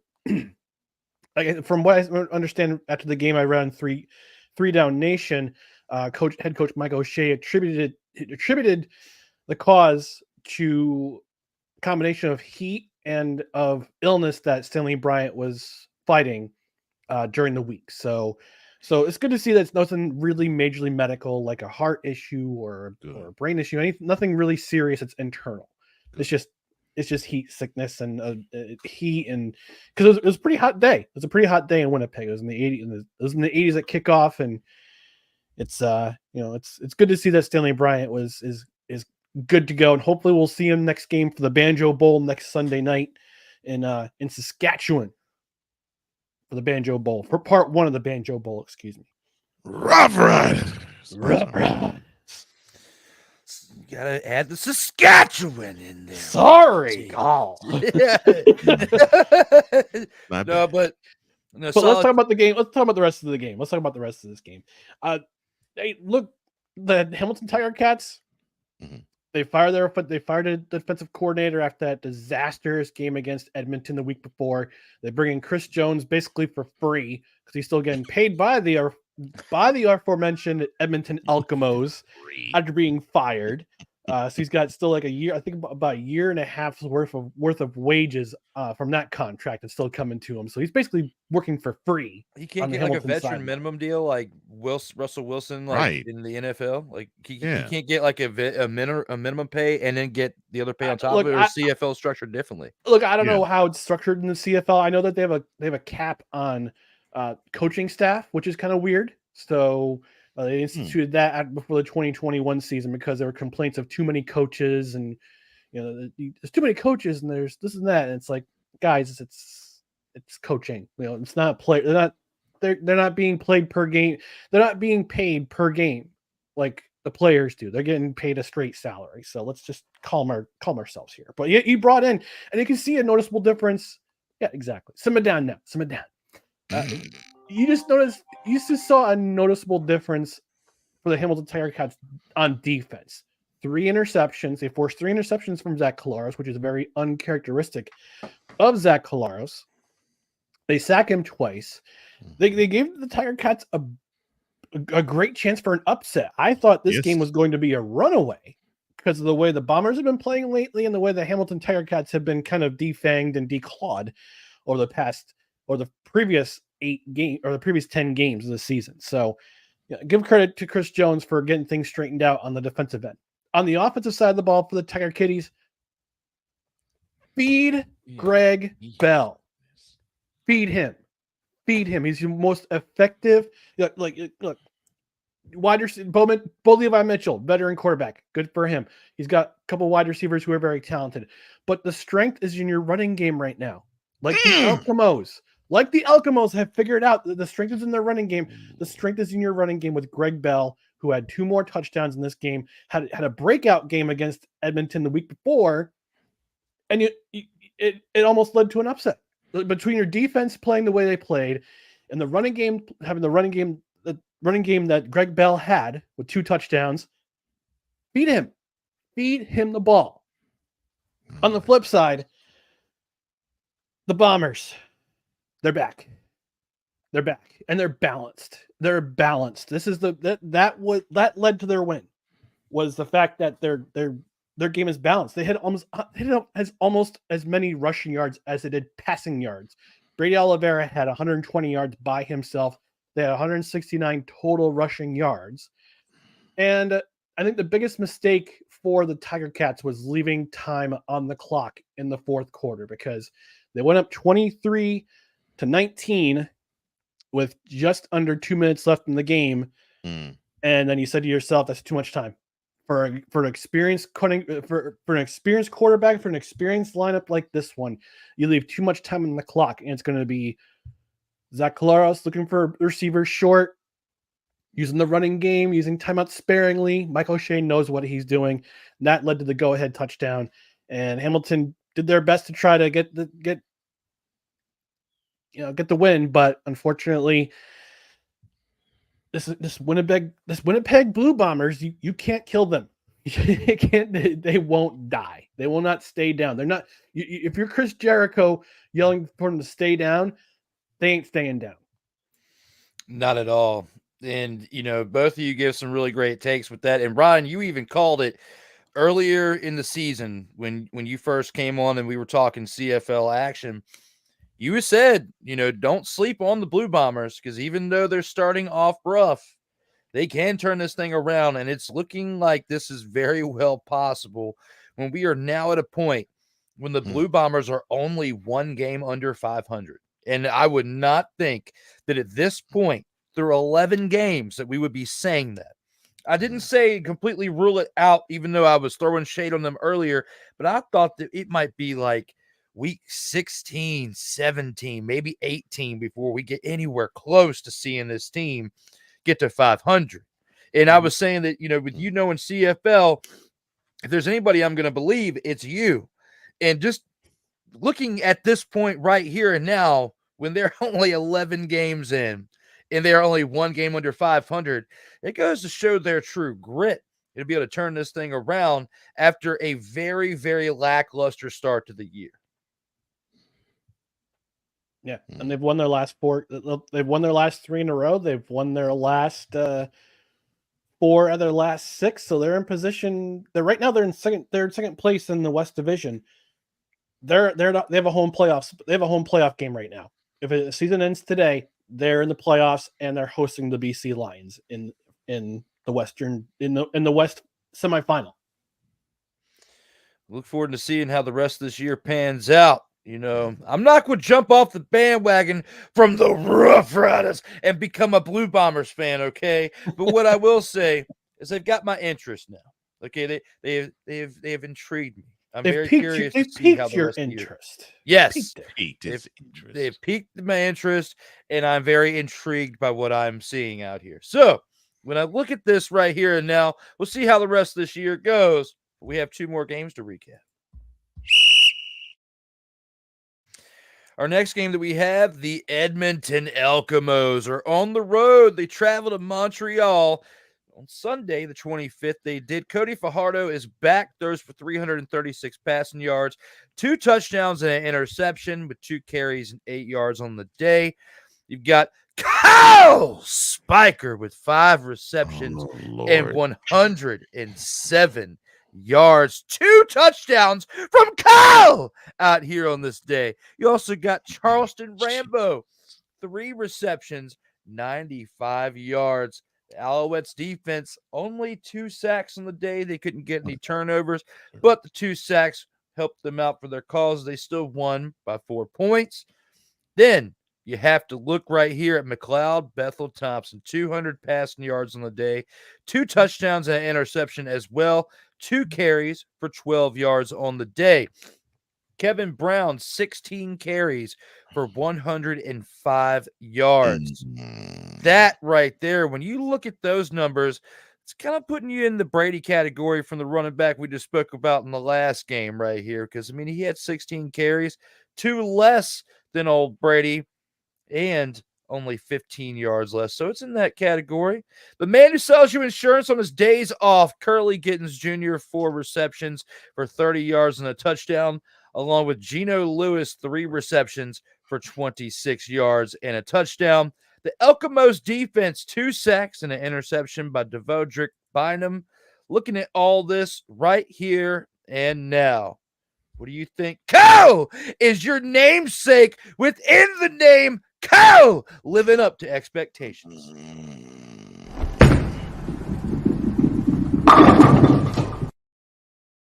How?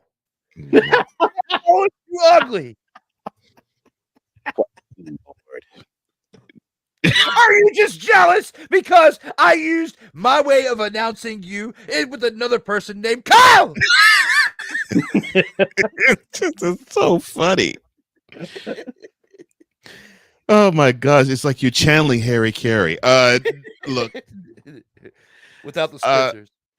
We'll a couple pitchers of ice cold Bud and eat some ribs after the game. Let's all sing "Take Me Out to the Ball Game."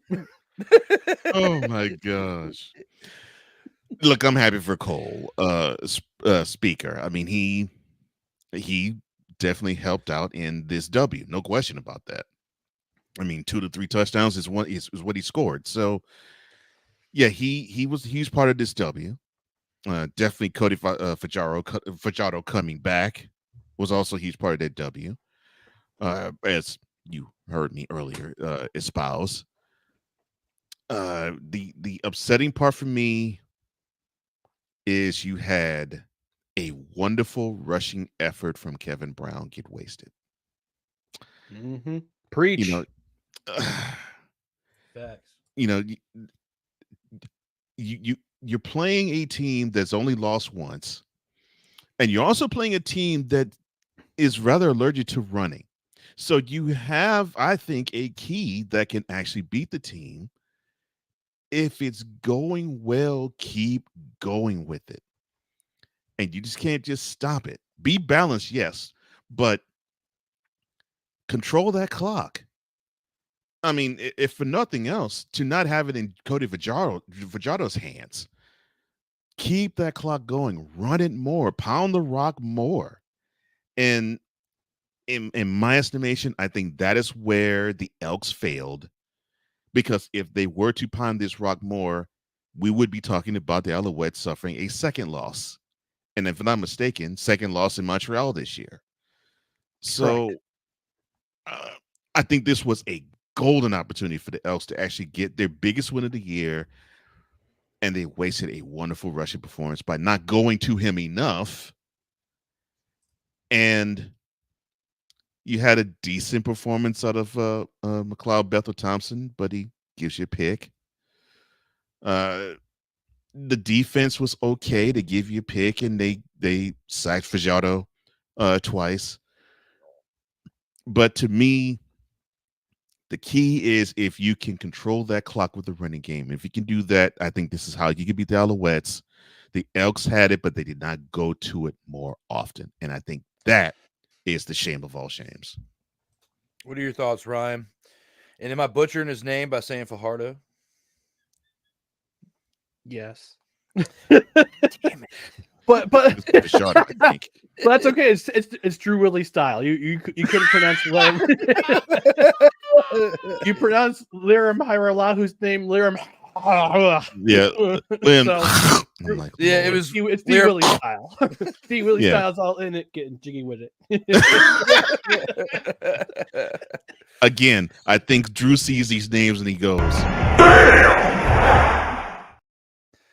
Cornell Heights education.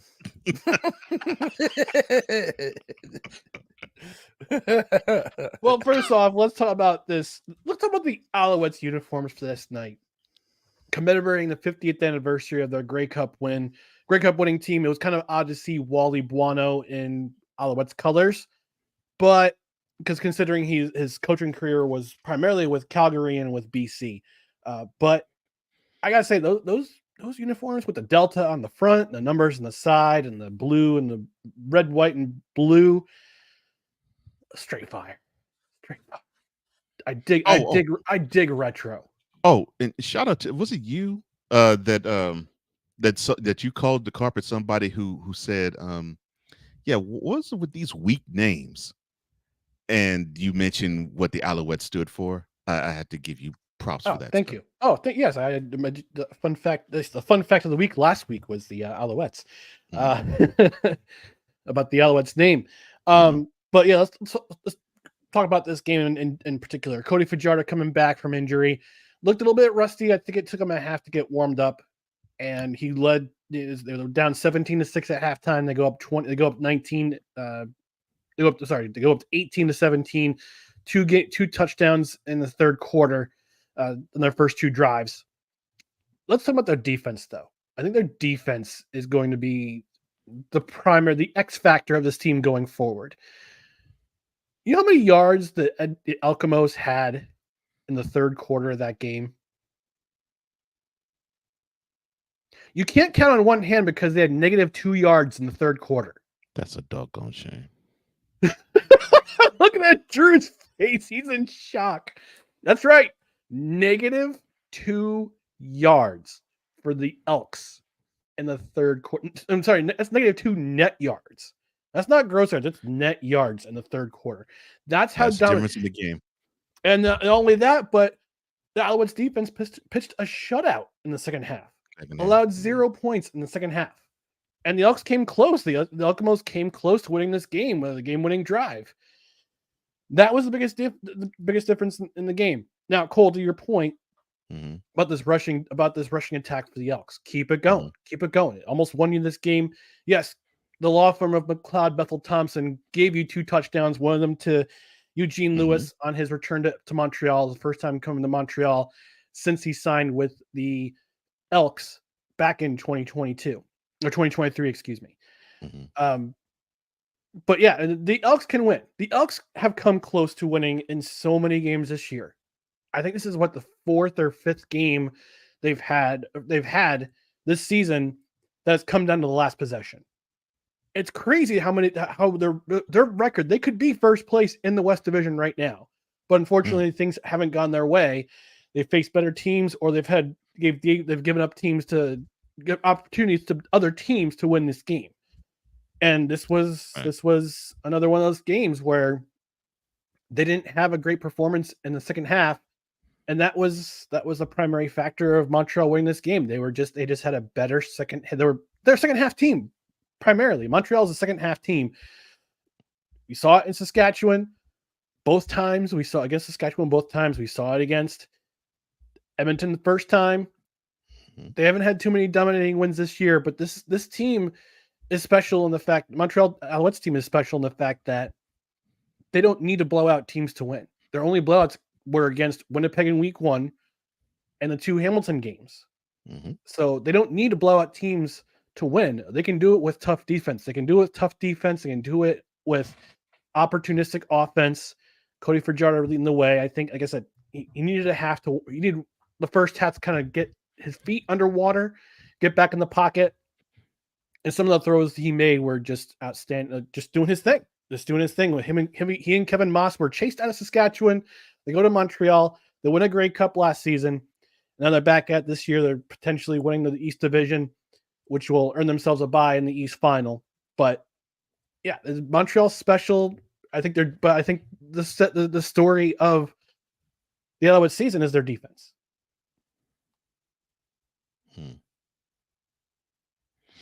And as Drew understands that he is on mute, I pulled in an OG Cole Johnson because it was you that started the trend, and I kind of followed suit. I've just overdone it since that moment. Now, speaking of overdoing trends, help me out when it comes to, you already helped me out with Fajardo, okay? All right. What is The Rock's favorite dessert? Pie. Exactly. So is it Kyle Spiker or is it Kyle Speaker? It's Kyle Speaker. This has been yet another Beating a Dead Horse presentation. How? How? How is it both ways? How do you click the button? Okay. And how is The Rock's favorite dessert pie? And it says pie in there, and you can't say Spiker. Go! You forgot he also likes strudel. Oh no, that was his high school. No. That was his high school girlfriend. No. Kurt Angle likes strudel. Yeah. Kurt Angle likes strudel. Rock loved the women who love strudel. Yes. Right. Yes. Walk it back now, y'all. All right. Now, that one was.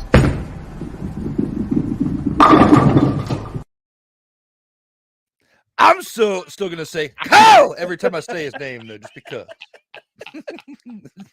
With that being said, we have to take it now to the game of the week. Zipper it up, y'all. There it is.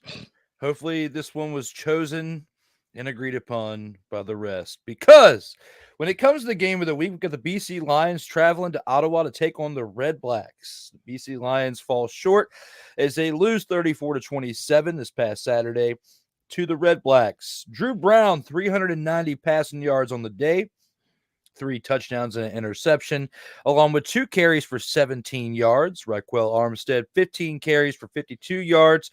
Jaden Hardy, 11 receptions for 114 yards. Unfortunately, couldn't get one of those 3 touchdown passes hauled in from Drew Brown. But Jalen Acklin pulls in 3 receptions for 43 yards and a touchdown. And Nick Martiner pulls in 3 receptions for 95 yards and 2 touchdowns, tallying up those 3 touchdown passes from Drew Brown. The Red Blacks defense muster up 3 sacks on the day with an interception by Elijah McGee. And Lewis Ward comes through in the clutch again, as he has been known for kicking 50-plus yard field goals this year. Does it again with the 54-yarder, as he was 2 of 2 on the day. Speaking of Nathan Rourke earlier by Ryan, comes in for the BC Lions. You know, we still don't have Vernon Adams Jr. after the injury he suffered not that long ago. 234 passing yards and an interception with 4 carries on the day for 63 yards. William Stanback, 15 carries for 99 yards. David Mackey, 3 carries for 3 yards. Wow. And 2 touchdowns. And the Lions defense puts up 0 sacks on the day, but they do have 1 interception by Manny Rugamba. Looking at all this here, besides David Mackey's mesmerizing stats of 3 carries for 3 yards and 2 touchdowns. What are your thoughts when looking back on this game here, Ryan, and how everything panned out for this team? All right, we got to give another shout out to another medical staff and EMTs. That would be the Ottawa Red Blacks medical training staff and their EMTs. Scary moment in the fourth quarter, with Jalen Acklin catching what seemed to be a touchdown pass. TJ Lee undercuts his legs, and then you see Acklin landing very awkwardly and not moving. And you say, oh, it's not good. It wasn't good at all. And they delayed the game for a significant amount of time. But it looked like he just got knocked out, honestly. Shortly after the game, the Red Blacks came out and they tweeted that Jalen Acklin was alert and conscious and doing well. He just had some tests. He just had to have some tests done, and I presume he'll be back for Touchdown Pacific on Saturday. But we'll see. But I'm happy that Jalen Acklin is doing a lot better. And again, big ups to the Red Blacks training staff and medical staff and the EMTs who were assisted with helping out Jalen Acklin. As for the game itself, BC does not have a problem on offense. That was pretty clear, pretty evident. Rourke had a better game. Running game did pretty well. They have a problem on defense. They bleed yards. As evidenced by Drew Brown's 390 passing yards. Ridiculous. And Rick Campbell said it so himself. He was asked about his defense. He said, and I quote, "We give up big plays in crucial moments." Close quote. But here's the other thing I noticed. I said this last week on this program. I'm going to beat this drum once again. One player makes a big difference. We talked about Vernon Adams making a big difference on the offense. They don't look like themselves.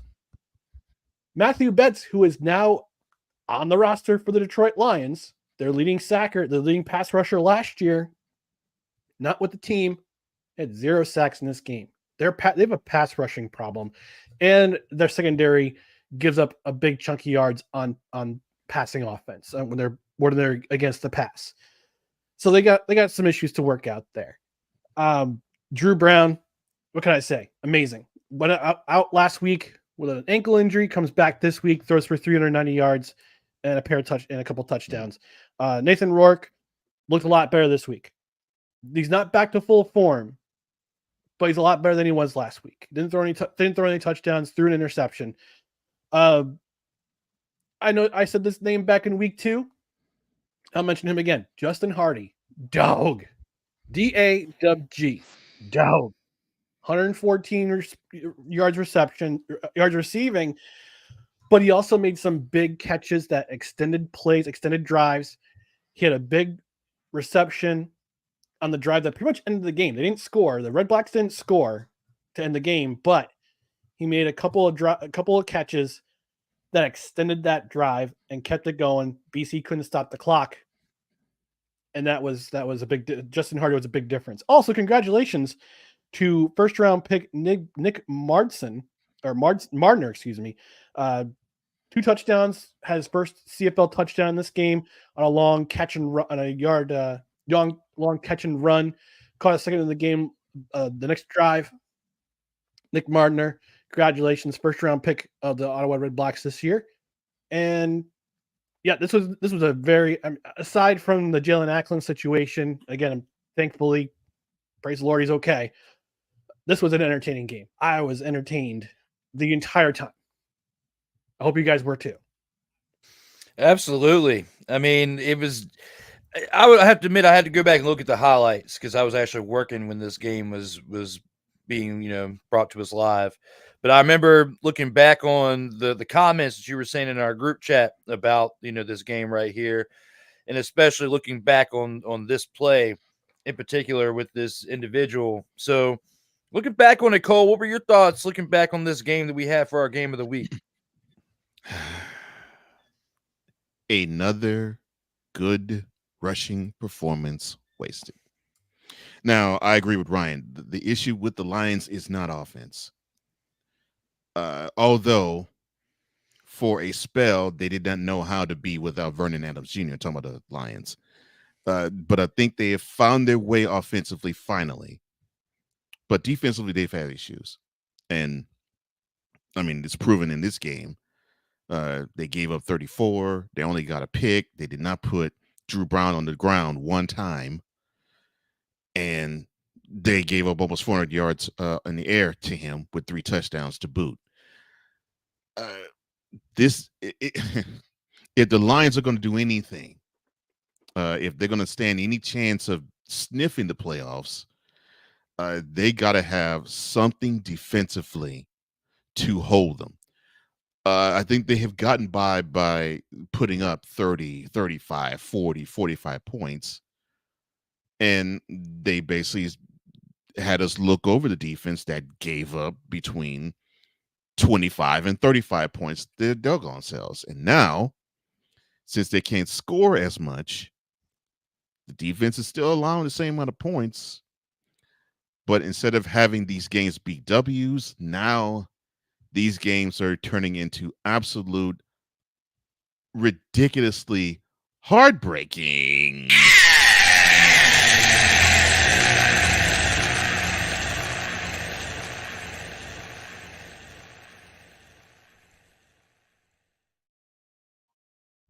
Look, Drew Brown, what can you say?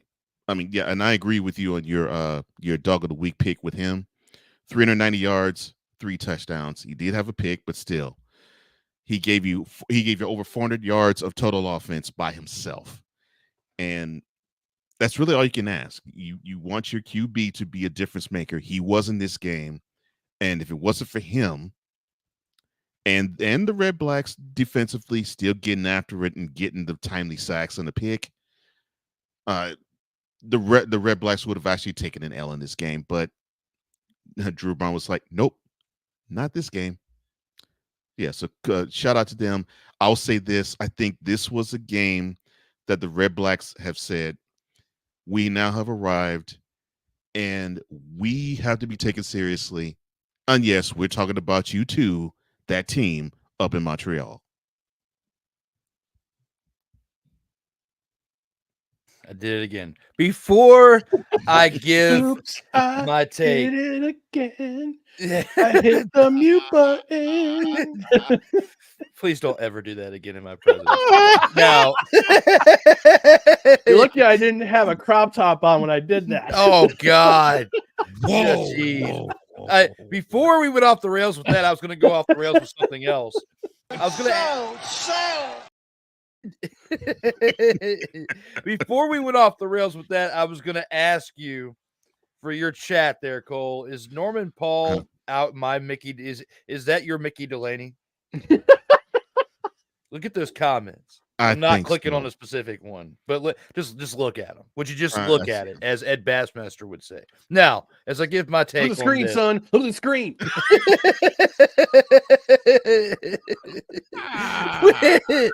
when you look at the BC Lions here, after starting off 0-1, losing to the Argonauts in week 1, and then winning 5 straight games, Vernon Adams goes down, and now they've lost 5 straight games. So after winning 5 straight games, they have now lost 5 straight games. And this is very tough to watch. And especially as excited as you and I, Cole, were getting about this team throughout that 5-game winning streak.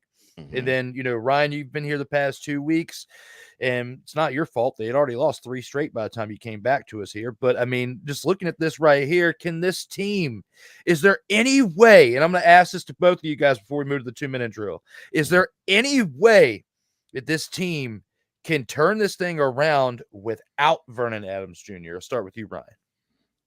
I say yes. I look. Nathan Rourke played a better game last week. He didn't throw any touchdowns, but he had a better game. He looked noticeably more comfortable in the pocket. He made plays with his feet, got out of the pocket when he needed to, had a long run that led to a touchdown. But I think if he gets more comfortable with his receivers, absolutely this team can turn it around. But they need a pass rush. And I did some real-time research just to make sure that he was still on the roster. Yes, Matthew Betts, leading sack master last year, leading pass rusher last year. He is on the Detroit Lions roster. Number 95 on the roster. Number 1 in your hearts from Laval, Université de Laval, Matthew Betts, backing up Aiden Hutchinson. So that Lions pass rush is going to be nasty.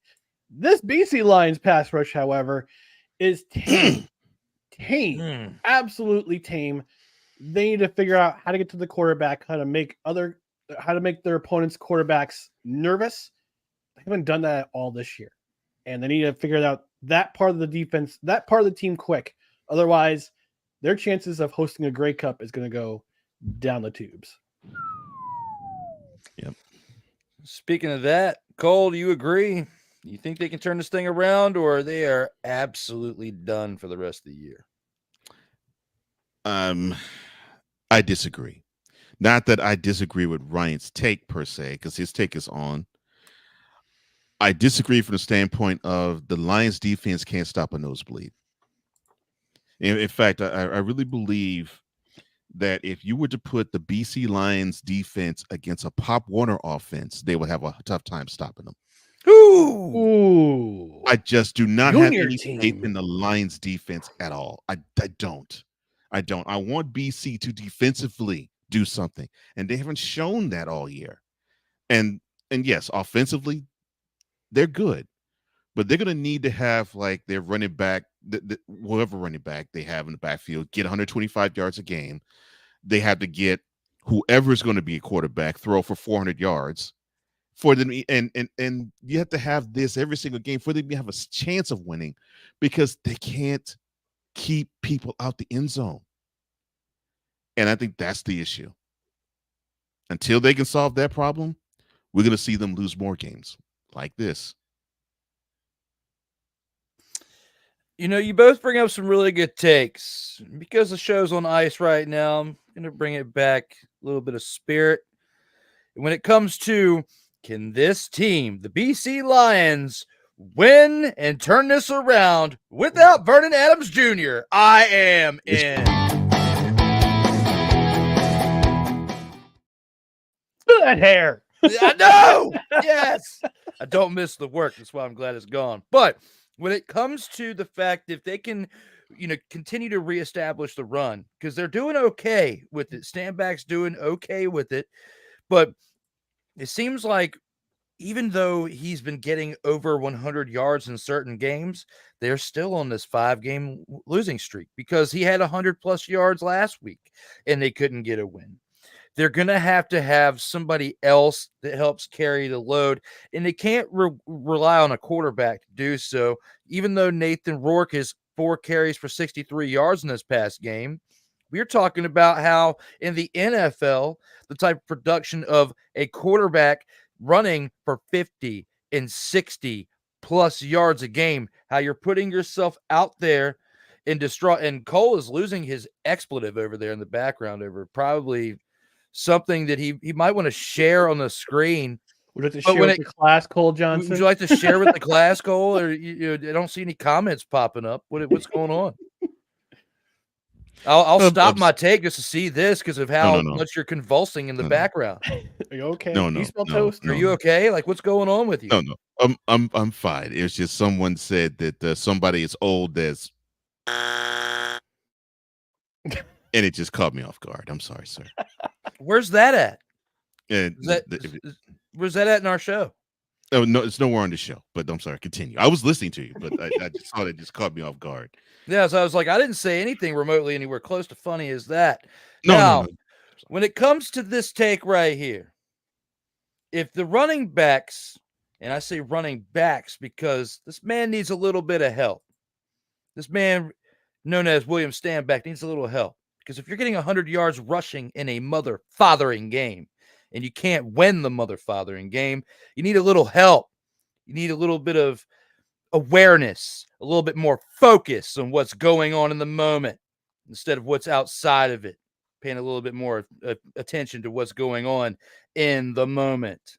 That's what's going on with the BC Lions. That's why things aren't at 100, because you're not focusing on what you need to focus on, BC Lions. That's why you've lost 5 straight games, and that's why you are not at 100. Let's go ahead and take this into the 2-minute drill and see what we got in store for the 2-minute drill.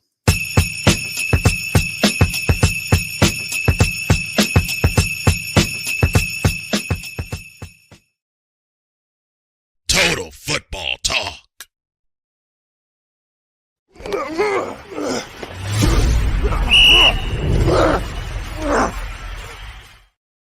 Now here with the 2-minute drill. Start this off with you there, Ryan. You know, week 13, Montreal Alouettes, who are 10-1, have the bye. Ottawa Red Blacks start this off as we have games on Saturday, Sunday, and Monday. Ottawa Red Blacks travel to British Columbia to take on the BC Lions. Red Blacks 7-2-1, taking on the BC Lions we just talked about, who are 5 and mother-fathering 6. This Saturday, August 31st, 7 o'clock p.m. Eastern time. Who you got? You know, I did a live research while you were talking, Drew, and the stats for quarterback sacks, BC's were surprisingly second in the league with 22 sacks. Saskatchewan's in first with 26. So it's kind of mind-boggling that their pass rush the last couple of weeks has been absent. And I'm going to beat this drum again. This is at Touchdown Pacific, which is in Victoria, BC this week. It's a special game for the CFL. And this is a tough pick because, yes, I would like Ottawa needs to keep it going. They need to keep their foot in the gas pedal. They can gain some ground in Montreal. They're currently 5 points behind, 20 points for Montreal, 15 for Ottawa, because it goes with a point system because it's Canada. So I think they're aware that they need to keep the gas pedal going. They need to keep their foot in the gas pedal. Bob Dice is right now. He's my coach of the year. Bob Dice is my coach of the year by far. You could argue Jason Moss in Montreal should be coach of the year. Bob Dice, with the job he's done with his Red Blacks team, they found a solution at quarterback. Their defense is young and their defense is hungry. They can get to the quarterback. They forced a fumble last week that was basically the deciding factor in last week's game against BC. But I think it's a location change. It's a special location. It's on location in Victoria, which is they made a temporary stadium to fit 20,000+ people in Victoria. This is a special occasion. I think this is the occasion where BC can get off the schneid. If they can produce some turnovers on defense, they can get after the quarterback and get after Drew Brown. And again, big ups to the Ottawa Red Blacks offensive line for keeping them upright. But I think if BC can take advantage of special location, get after the quarterback, use the clock. I think they win this game. I'll take BC. I'll take BC by a field goal. Very interesting take on that. I do like it as well. When it comes to that, Cole, do you agree with him? You think BC Lions are going to win this game, or the Red Blacks win this game?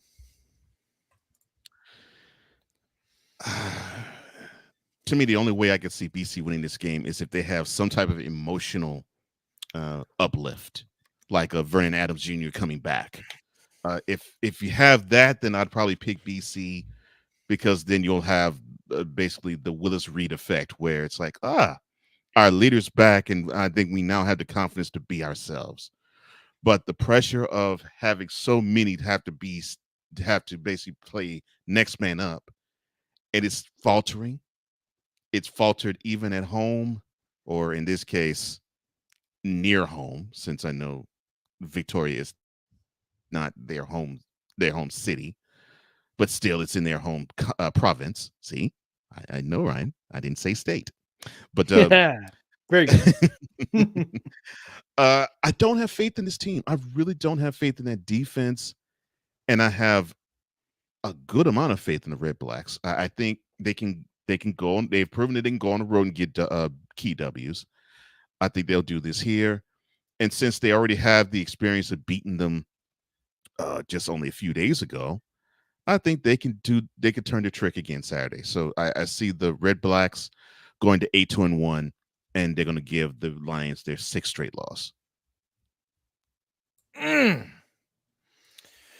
That being said, we're split. It's up to me to decide who takes this one. And as much as I've been riding the coattails of the BC Lions this year, at certain points, I just can't do it anymore. I'm going to side with Ryan and say, I'm going to side with you, Cole, and say that the Red Blacks are going to win this game, and they're going to improve to 8-1. I don't think that the BC Lions, unless Vernon Adams Jr. comes out of cocoon and is fully healthy this upcoming week, there's no way this team wins.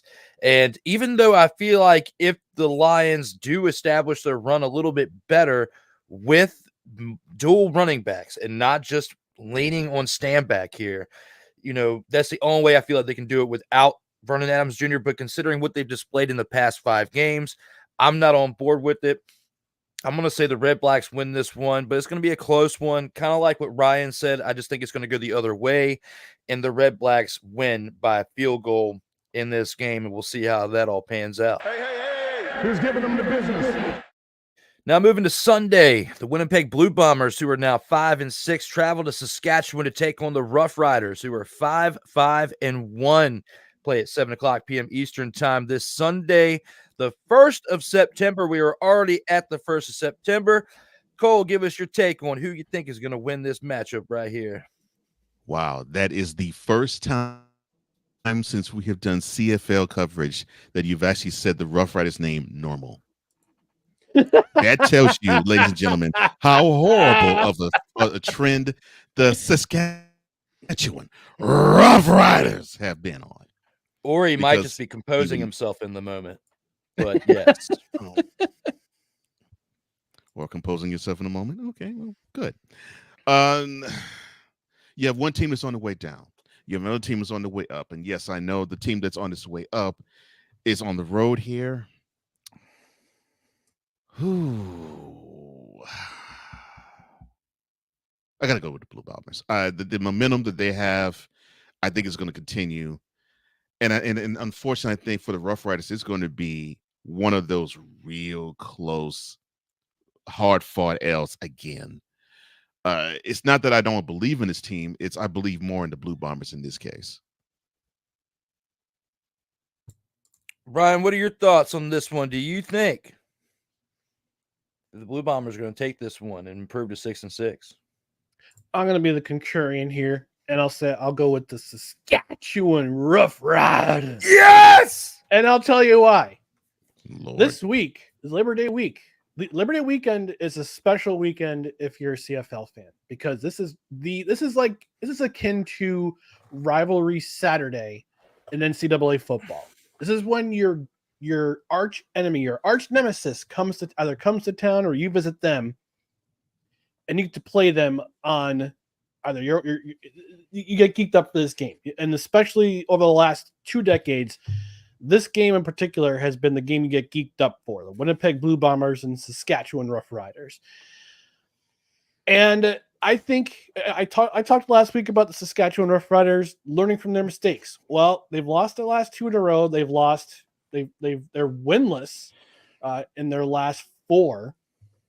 The last time they won was, interestingly enough, against the Winnipeg Blue Bombers at home in a really ugly, a bowling shoe ugly game that I listened to on the way home from the Arena Bowl.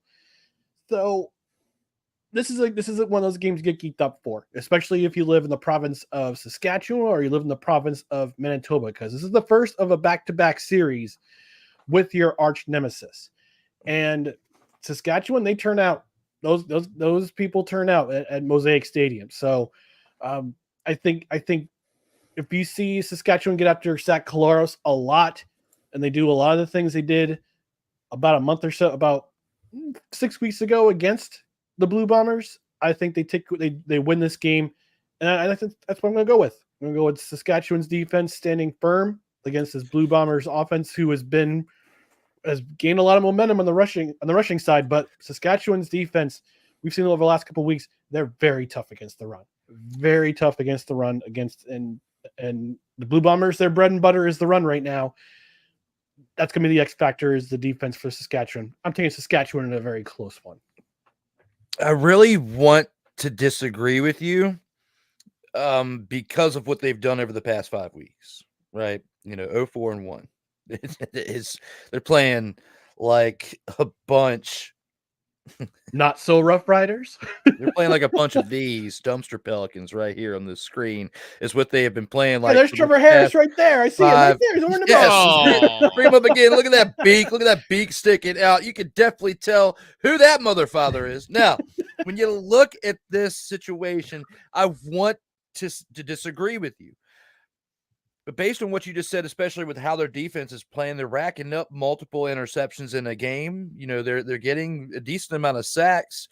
And for a team that has been playing pretty well defensively, they should not have an 0-4-1 record over the last 5 weeks. I should be able to get up here and say the other half of Saskatchewan.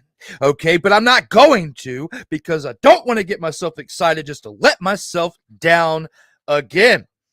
But to kind of not jinx the situation in the great words that you just said, based on the defensive play, I'm going to side with you this time. I'm just not going to say the other half of Saskatchewan. I'm going to stay within the realm and just say Rough Riders right now. And then we'll go back to Saskatchewan Rough Riders, okay? And then once they start winning again, I might just bring the rough back into Riders, okay? But I'm not saying the whole thing because I don't want to jinx it. Right here and now, I'm going to side with McCarthy because of the defensive play and because when you look at this Winnipeg Blue Bombers team, I'm really happy to see them turn it around. But based on the take that I gave for them earlier this season, I do want to see them lose to the team from Saskatchewan, known as the Rough Riders. Hey. Who's giving them the business? Now let's look at the next game that we have here. We have 2 games on Monday this week. Very interesting. But it's because of the way the NFL is laid out. And we got the Toronto Argonauts, who just improved to 2 games over 500, traveling to Hamilton to take on the Dumpster Pelican-esque Tiger Kitties, who are 3-8.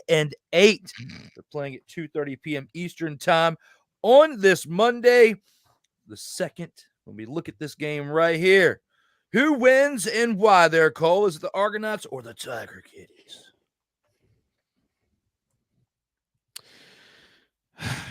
I think the Tiger Kitties, I think they're going to be clawed up.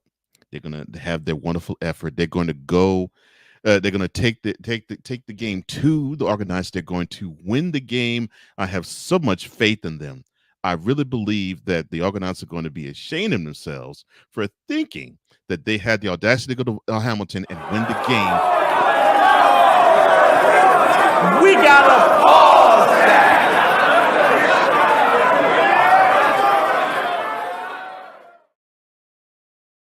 Tiger Cats don't stand a chance. Argonauts. Ooh. Ryan, do you think the Tiger Kitties can improve to 4-8, or the Argonauts improve to 7-4? I've been saying to myself most of this year, don't sleep on the Argonauts just because they're missing their number one quarterback for half the season. Don't sleep on them, and they've been doing a pretty solid job of maintaining their offense. Their strength is their run with Kadeem Carey. But I saw something different with the Tiger Cats last week. Something's different about this defense now. That they forced 3 turnovers. They gave a lot of runs, gave up a lot of yards on the run. But that's just because that's who Winnipeg is. Toronto's a different beast. Toronto's kind of a hybrid, and they didn't have too many rushing yards last week because Saskatchewan was just that good on defense. But this is going to come down to whether or not the Tiger Cats can run the ball. We've seen and I said it in the last segment, feed Greg Bell. Here's the rub. Toronto's number 1 in rush defense this year. They're allowing just a little bit over 69 yards, per game. If the Tiger Cats can control the ball, they can keep Toronto's offense off the field. And Toronto's offense is pretty efficient. And now they have Chad Kelly back. We saw what he did last week. But if the Tiger Cats can control the ball, they can force the Argonauts. They can force Chad Kelly to throw picks. I think the Tiger Cats have a chance in this game. They're at home. It's Labor Day. It's a home game. It's a Labor Day classic. It's going to be another home crowd at Tim Hortons Field getting geeked up. I'm going to take the Tiger Cats in this one. I have a minor upset here. Mm-hmm. Well, well, Drew, over to you. For the first time in quite some time, I'm very speechless. I'm trying to put my words together because I cannot believe that you chose the Tiger Kitties to win this mother-fathering game. Yes, I see you over there, okay? Let's help your cause. Look at how this team has played all year, Ryan McCarthy. But because you are the insider. Tiger Kitties win picking them. Where is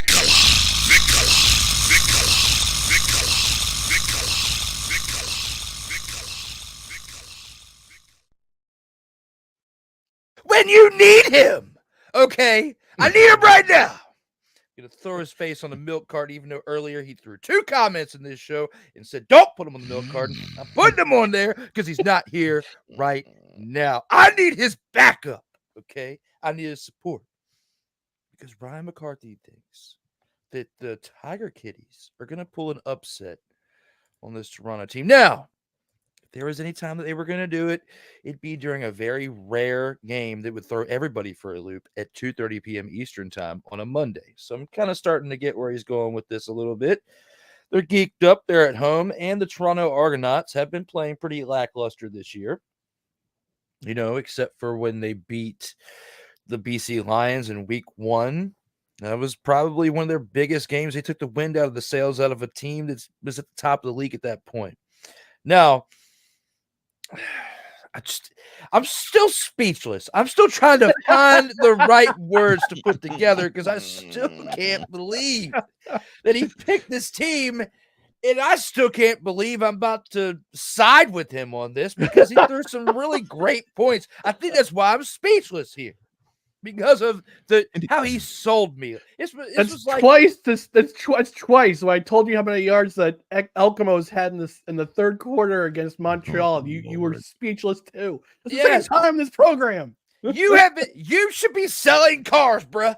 Okay, that's how I feel right now. Sell the cars because you sold me the dream today.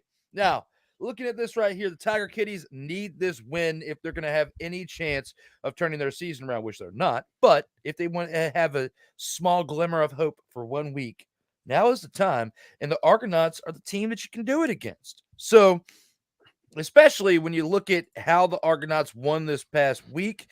You know, they barely beat a team that was 0-3-1 up until that point, and they relied on a quarterback who had been out for the past 9 weeks because of suspension, and that could probably be his glorious day of the year. So when I look at that situation, I will not be surprised if that happens. And if that does, I'm literally going to hit you up that day with this, McCarthy. What's that? With that. Because you convinced me to go with this pick. I picked it, and we were both right here. So that is what's going to happen if this happens next Monday. Let's take it to our last game of the 2-minute drill. Who's giving them the business?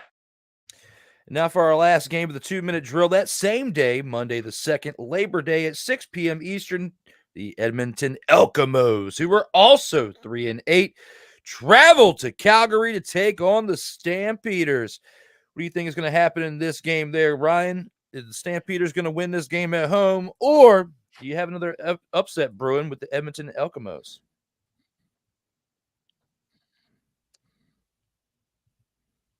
Calgary's rush defense is next to last, allowing just over 108 yards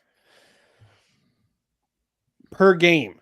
109 if you run it off. 109 if you run it off. And I've said it before. And again, another drum I'm beating on.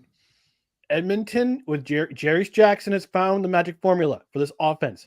It's the run game. It's the run game, and you're supporting. If you can take the onus off of either the law firm of McLeod Bethel Thompson, or if Trey Ford's healthy enough to play in this game, you add just another element to this rushing offense for the Elks, the Elkamos. Calgary's coming off a bye week. They were fortunate to have both BC and Saskatchewan lose last week's game, which means they keep in pace for third place and second place in the West Division. It's a very tight race right now. But they lost a couple weeks ago. They lost their first home game at home. They lost their first home game at McMahon Stadium in a very tight affair with the Ottawa Red Blacks, and a very inspiring effort by one Jeremiah Masoli.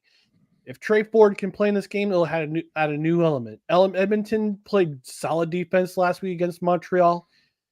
They caught Cody Fajardo a little bit off guard with their schemes and causing turnovers. They're going to come again with that defense against a team that's coming off a bye week. And Jake Mayer could either is Dr. Jekyll and Mr. Hyde when it comes to being a quarterback in this league. So I'm going to take the Edmonton Elks in this game. I'm going to have them win this game. I'm picking them to win this game just based on how their offense has improved and how they can get the Stampeders off guard, especially if they do it early. Okay. We'll see how this works out for that team on that day. How do you feel, Cole? Are you going to agree or disagree on this one? Who's your team you're going with in this 2-minute drill for the last one? I want to have faith in the fact that the Elks will do the right thing and they actually will emphasize the running game more so than the passing game, and take heed to the number that you just said, Ryan, and that a team that can't stop the run is susceptible to a W. But we saw this already. I mean, they had the opportunity to do this in Montreal, and they got an L. And I see them making the same mistake here. I do not really think that Edmonton will understand the essence of needing to pound the rock. And this would be a good team to actually do this to, and they could probably get the W. I don't have faith in them doing so. So I'm going to pick the Stampeders in this one. They will get off the schneid and get back to their winning ways, but they've been on a roller coaster all year, so that will continue.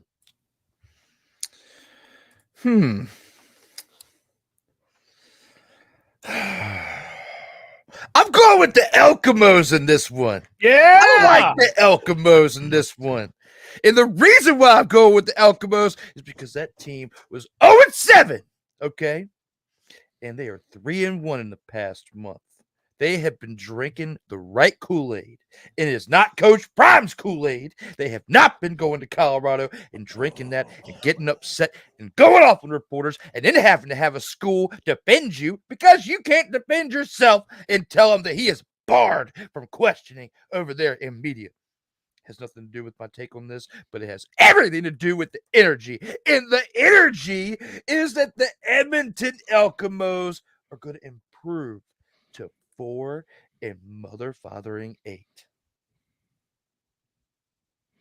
Feel Lord have feel the Elkamo coursing through. I have heard Ryan pick Hamilton, but call him the Tiger Kitties in the pick. Now we have Drew calling the Elks the Elkamos in his pick. Lord have mercy. The names that they tease these teams with, they're saying we're going to ride with these teams to W. Who's giving them the business? If the just for the record, if the Alouettes were terrible, I call them the Tweety Birds. But they're not. The Tweety Bird. Let's Tweety ourselves on into the post game.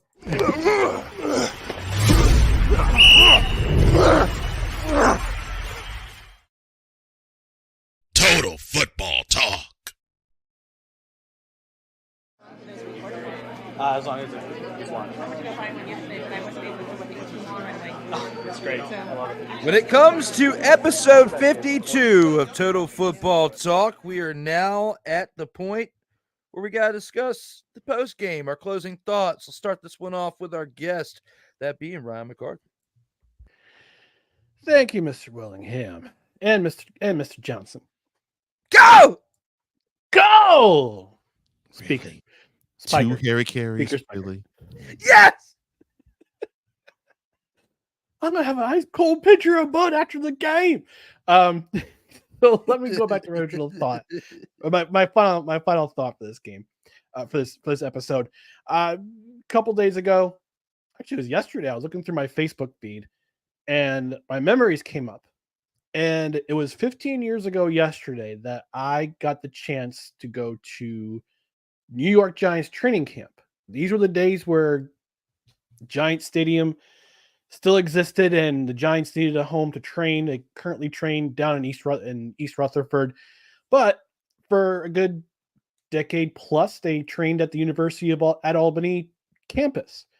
And this kind of harkened back to my days learning the game of football when I was a kid. I first started watching football when I was about 4 years old. Little itty bitty kid looking at the New York Jets uniforms and remembering who my favorite Muppet was, and what his color was, and the color of the uniforms of the Jets. I'm like, I'm going with that team. Kermit. And then a few months later, actually a couple of years later, excuse me, watching Doug Flutie do his thing for Boston College. I'm like, that's my quarterback. I love Doug Flutie, who actually joined the New Jersey Generals that spring and played with the magical Herschel Walker. Then we moved up to New York, and my love of football continued. We had a big yard to play in. Dad would throw the ball with us every so often. He'd teach us would play football with us after work. After a hard day at work, he'd still come home to play some football with us, teach us how to run patterns, learn how to pass rush, learn how to catch the ball with your hand. He always told me, catch the ball with your hands, not with your body. Leads all the way. I didn't play football in high school. He wouldn't let me play football in high school because of the injury factor that he suffered when he was in school. But my love of football, it continued on. And we talk about how football is family, and it's absolutely correct. Football is family. And I talked about that day that I went to Giants camp with my dad and my brothers and my nephew. That was a fun day. And yes, absolutely. When people say football is family, it absolutely is. Football is definitely family. It keeps the family. It gives something to have some commonality with, and it makes family fun. It makes the game fun. It makes family fun. So I'll leave you with that. Football is definitely family. Great take on that, Ryan. And when it comes to that, there's definitely true words that came from your statement right there. And look forward to doing this thing again with you when I have a breaking news announcement during my take. But when it comes to this right here, Cole, give us your final thoughts during the post game of the show. So this is supposed to be the exciting part of the whole year, and that we get a chance to watch football. And we watch it from the collegiate ranks. We watch it from the professional ranks. We even watch it from different professional ranks. And I've been seeing some comical stuff from husbands to wives giving notes to them saying, "Here's a 2 weeks notice." I've been a good man. I've been faithful to you from the time Super Bowl ended till now, but I'm giving you a 2-week notice. Do not bother me every Sunday, Monday, Thursday, a couple of Fridays, and Saturdays in December. And don't bother me in those days until the Super Bowl is over. And for those who don't know, Super Bowl is going to be around Valentine's Day. So think about that. So this is supposed to be a great time of year, right? And as you all know, I do a show called The Morning Shift, and I was going to do actually a cover story on Ted Lasso, and then I got hit right between the eyes with, thank you, sir, on the B3 Morning Show Coach Johnson YouTube channel. B3 Business. Catch that. Catch that. Catch the fever. But in prep for it, I saw a story that shook my world a bit, but it made me think the NFL has to go on the offensive again. When an Alabama high school quarterback, he unfortunately suffered a head injury and head trauma in a game on Friday, and he died the next day. A lot of people, and it's funny, Ryan actually said that football is family. And yes, I know that very well because I did get the chance to play football, and it is a familial scenario. You get to have a bond in ways that you just wouldn't at any other juncture in life. But unfortunately, those others don't see it that way. They see it as a danger. They don't see it as you can bond, that you can forge your way through, that through physicality and through toughness, you can actually find yourself to be a different person, and literally you can find yourself, period. You can be the best version of yourself with this game. They don't see that. They see CTE issues. They see one hit can mess your life up. They see one hit can actually kill you. That is what they focus on. And so the NFL, and every time I've seen them go through it the last 10 years, every year they've gone on the offensive, saying to parents of children, the sport is safe. Don't worry about it. The sport is safe. Just as long as you have people who teach the proper techniques, the sport is safe. But when you have these stories that come up, you're going to have parents say, and this is why I don't have my son play football.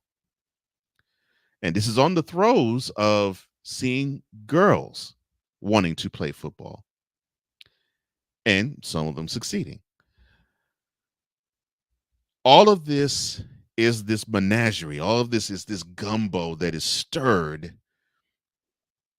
into the sport I love the most. And yes, there are, would I be lying to you if I said, well, no, there are no inherent dangers to playing football? Yes, I'd be lying to you. Of course there are. It's a physical sport. No question about that. But it's like a song that I heard from Gladys Knight, where the lyric went, nothing's ever easy, nothing that's worthwhile. And football is a worthwhile pursuit, one that is not easy, but one that is beautiful to watch when it's played correctly. So as I become one of those husbands that issues his 2 weeks notice to my wife, saying that starting on September 8th, you shall not bother me each Sunday until the Super Bowl is over. I'm wistful, yet I am still optimistic. Just as long as I don't see Pittsburgh Steelers games, because I cannot stand Justin Fields dropping yet another center to quarterback exchange. Happy 2024 NFL. Very interesting. But my question before I give my take is not with you, but with many other people around the world and throughout time since football was invented.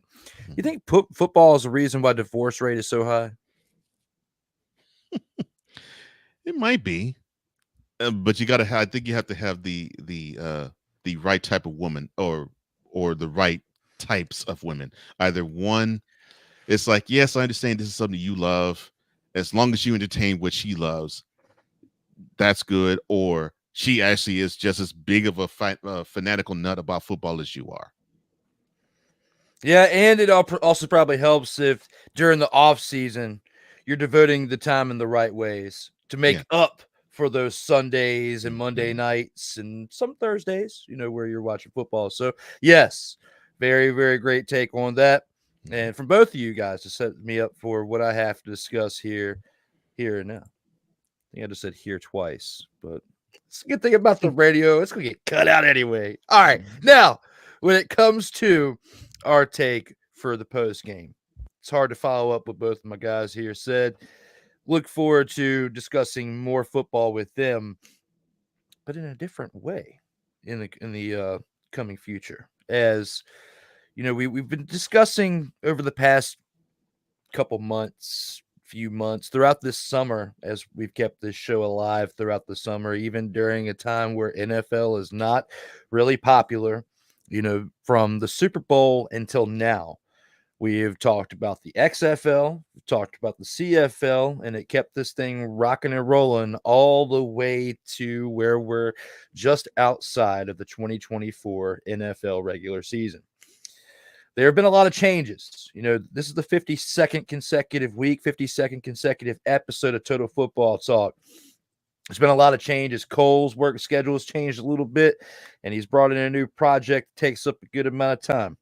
My work schedule has flip-flopped a couple times and is now flip-flopping for the final time to a time that is a little bit better for me, actually, and for everybody else, because I will have Friday, Saturday, and Sundays off, starting next week. Not this week that we're in, but once we get to Labor Day week. I'm very excited about that. Put in a lot of work and dealt with a lot of stuff to get to that point. Now, with all that being said, some shifts have to be made in order to make that work. And, Cole and I have been able to go back and forth and work together on this for a very, very long time now, a year, throughout these changes in both of our personal lives, work schedules, this, that, and in the fourth. And we've come up with a new time. That new time will be Mondays at 11 a.m. Eastern time, but we will be here to discuss Total Football Talk, a recap of the games from Thursday through Sunday, as well as a preview for the Monday night game going forward. Now, you're probably wondering, how are we going to be able to fit the CFL and the NFL into one show and keep it under 3 hours? Because there's no way. When you look back on the episodes from last year, and we were talking about the weekend depth, that we couldn't even get through the whole NFL show in under 3 hours. It was usually right about 3 hours, and it will have to be at 3 hours because there's no way I could do 4 hours with the current setup. But we've discussed it, and we come up with a spinoff that'll be Total Football Talk Plus. I haven't really fully settled on the name yet. We're going to talk a little bit more about that. It might be Total Football Talk Plus, it might be something else, but it's still going to have Total Football Talk in the name. And Ryan's going to come back and talk with us on CFL action on Total Football Talk Plus. And even if there is some overlap with UFL, formerly the XFL, formerly USFL, we can use the Total Football Talk Plus platform in order to get those messages out. if there's a special update that needs to be done and a 20-minute quick show can be done on an irregular day just to get that special news out from the NFL, might be able to use Total Football Talk Plus platform for that. A lot of things to iron out over the course of the next few days, as this wasn't really 100% set in stone until last week. But now that we have everything definitively set, that Monday is going to be 11 a.m. Eastern time for about 2 to 3 hours talking about the NFL. Talk more about it with Ryan, once this show goes off the air, but the date is looking like it's going to be Friday afternoons, early Friday evening, somewhere in there. We'll talk more about that, and I'll have an announcement for you guys by next week's episode, because it's not going to be this week since we've covered CFL in this week's episode. But by next week, when we come back on at 11 a.m. Eastern time on Labor Day, we will have an announcement for that and how the layout for Total Football Talk Plus, or if a different name has been established for it by then, will be set. But just wanted to take this time during the post game to let you guys know that even though there's been some like Easter eggs and some innuendos and everything with all that being said throughout the past couple months, that we were leading towards this move at some point, you now have an actual definitive day that Total Football Talk, the number one, will be continuing to go. And that will still be on Mondays, but 11 a.m. Eastern time, 10 a.m. Central, which you can still find on Sertoba Media on YouTube, as well as Comey Media Incorporated on YouTube as well, each and every Monday morning going into the early afternoon. For these guys right here, we've had one great episode here for episode 52. I was definitely glad to have you for the past couple weeks there, Ryan, as we talked about this and much more today during episode 52 that we are live right now for. Cole, we've only got one more thing left to do, and that's for you to send us home. Well, Ryan has one more thing he wants to say real quick. Oh no, I was just saying one more thing. That's what just for Cole to do his thing. Oh yeah, one more thing, and that's for Cole to do the outro. Well, thank you, gentlemen. But before I do, Ryan, where can people find you and no credentials required? Oh yeah. So no credentials required. We're back live on Tuesdays at 8:05 Eastern on our YouTube channel. It's just type in no credentials required. We're right there. As for me personally, you can find me on Twitter/X or on Instagram. It's whoisRyanMCC. And starting not this week, but the following week of Labor Day, we're going to 2 shows a week. So we're doing a Tuesday show talking about the week in the NFL, and then we're previewing the next week's game on Saturday mornings. So join us. And we'll have a couple of other episodes in between doing 10-minute talks about baseball, other sports as well, just to kind of fill in content. But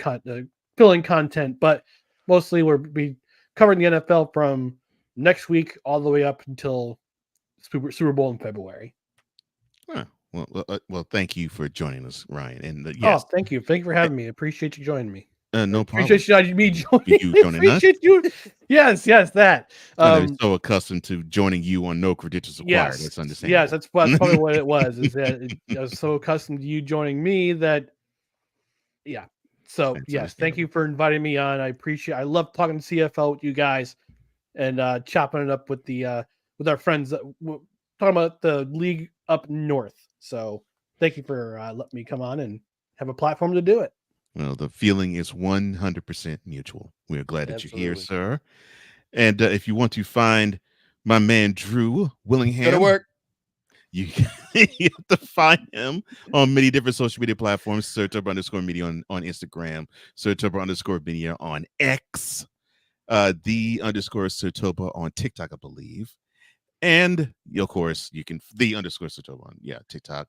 And then there is Sertoba Media on the YouTube channel. And you can find me at floco.com/page/host Cole Johnson. That's floco.com/page/host Cole Johnson. Well, that does it for another episode of Total Football Talk. Actually, for the 52nd time, we're saying goodbye to you. For Ryan McCarthy and for Drew Willingham, I am Cole Johnson, here to say in parting, as we always do, in life, just like a tackle, keep your head up And always remember, you gotta play until the whistle blows. And as always, stay safe out here in these streets.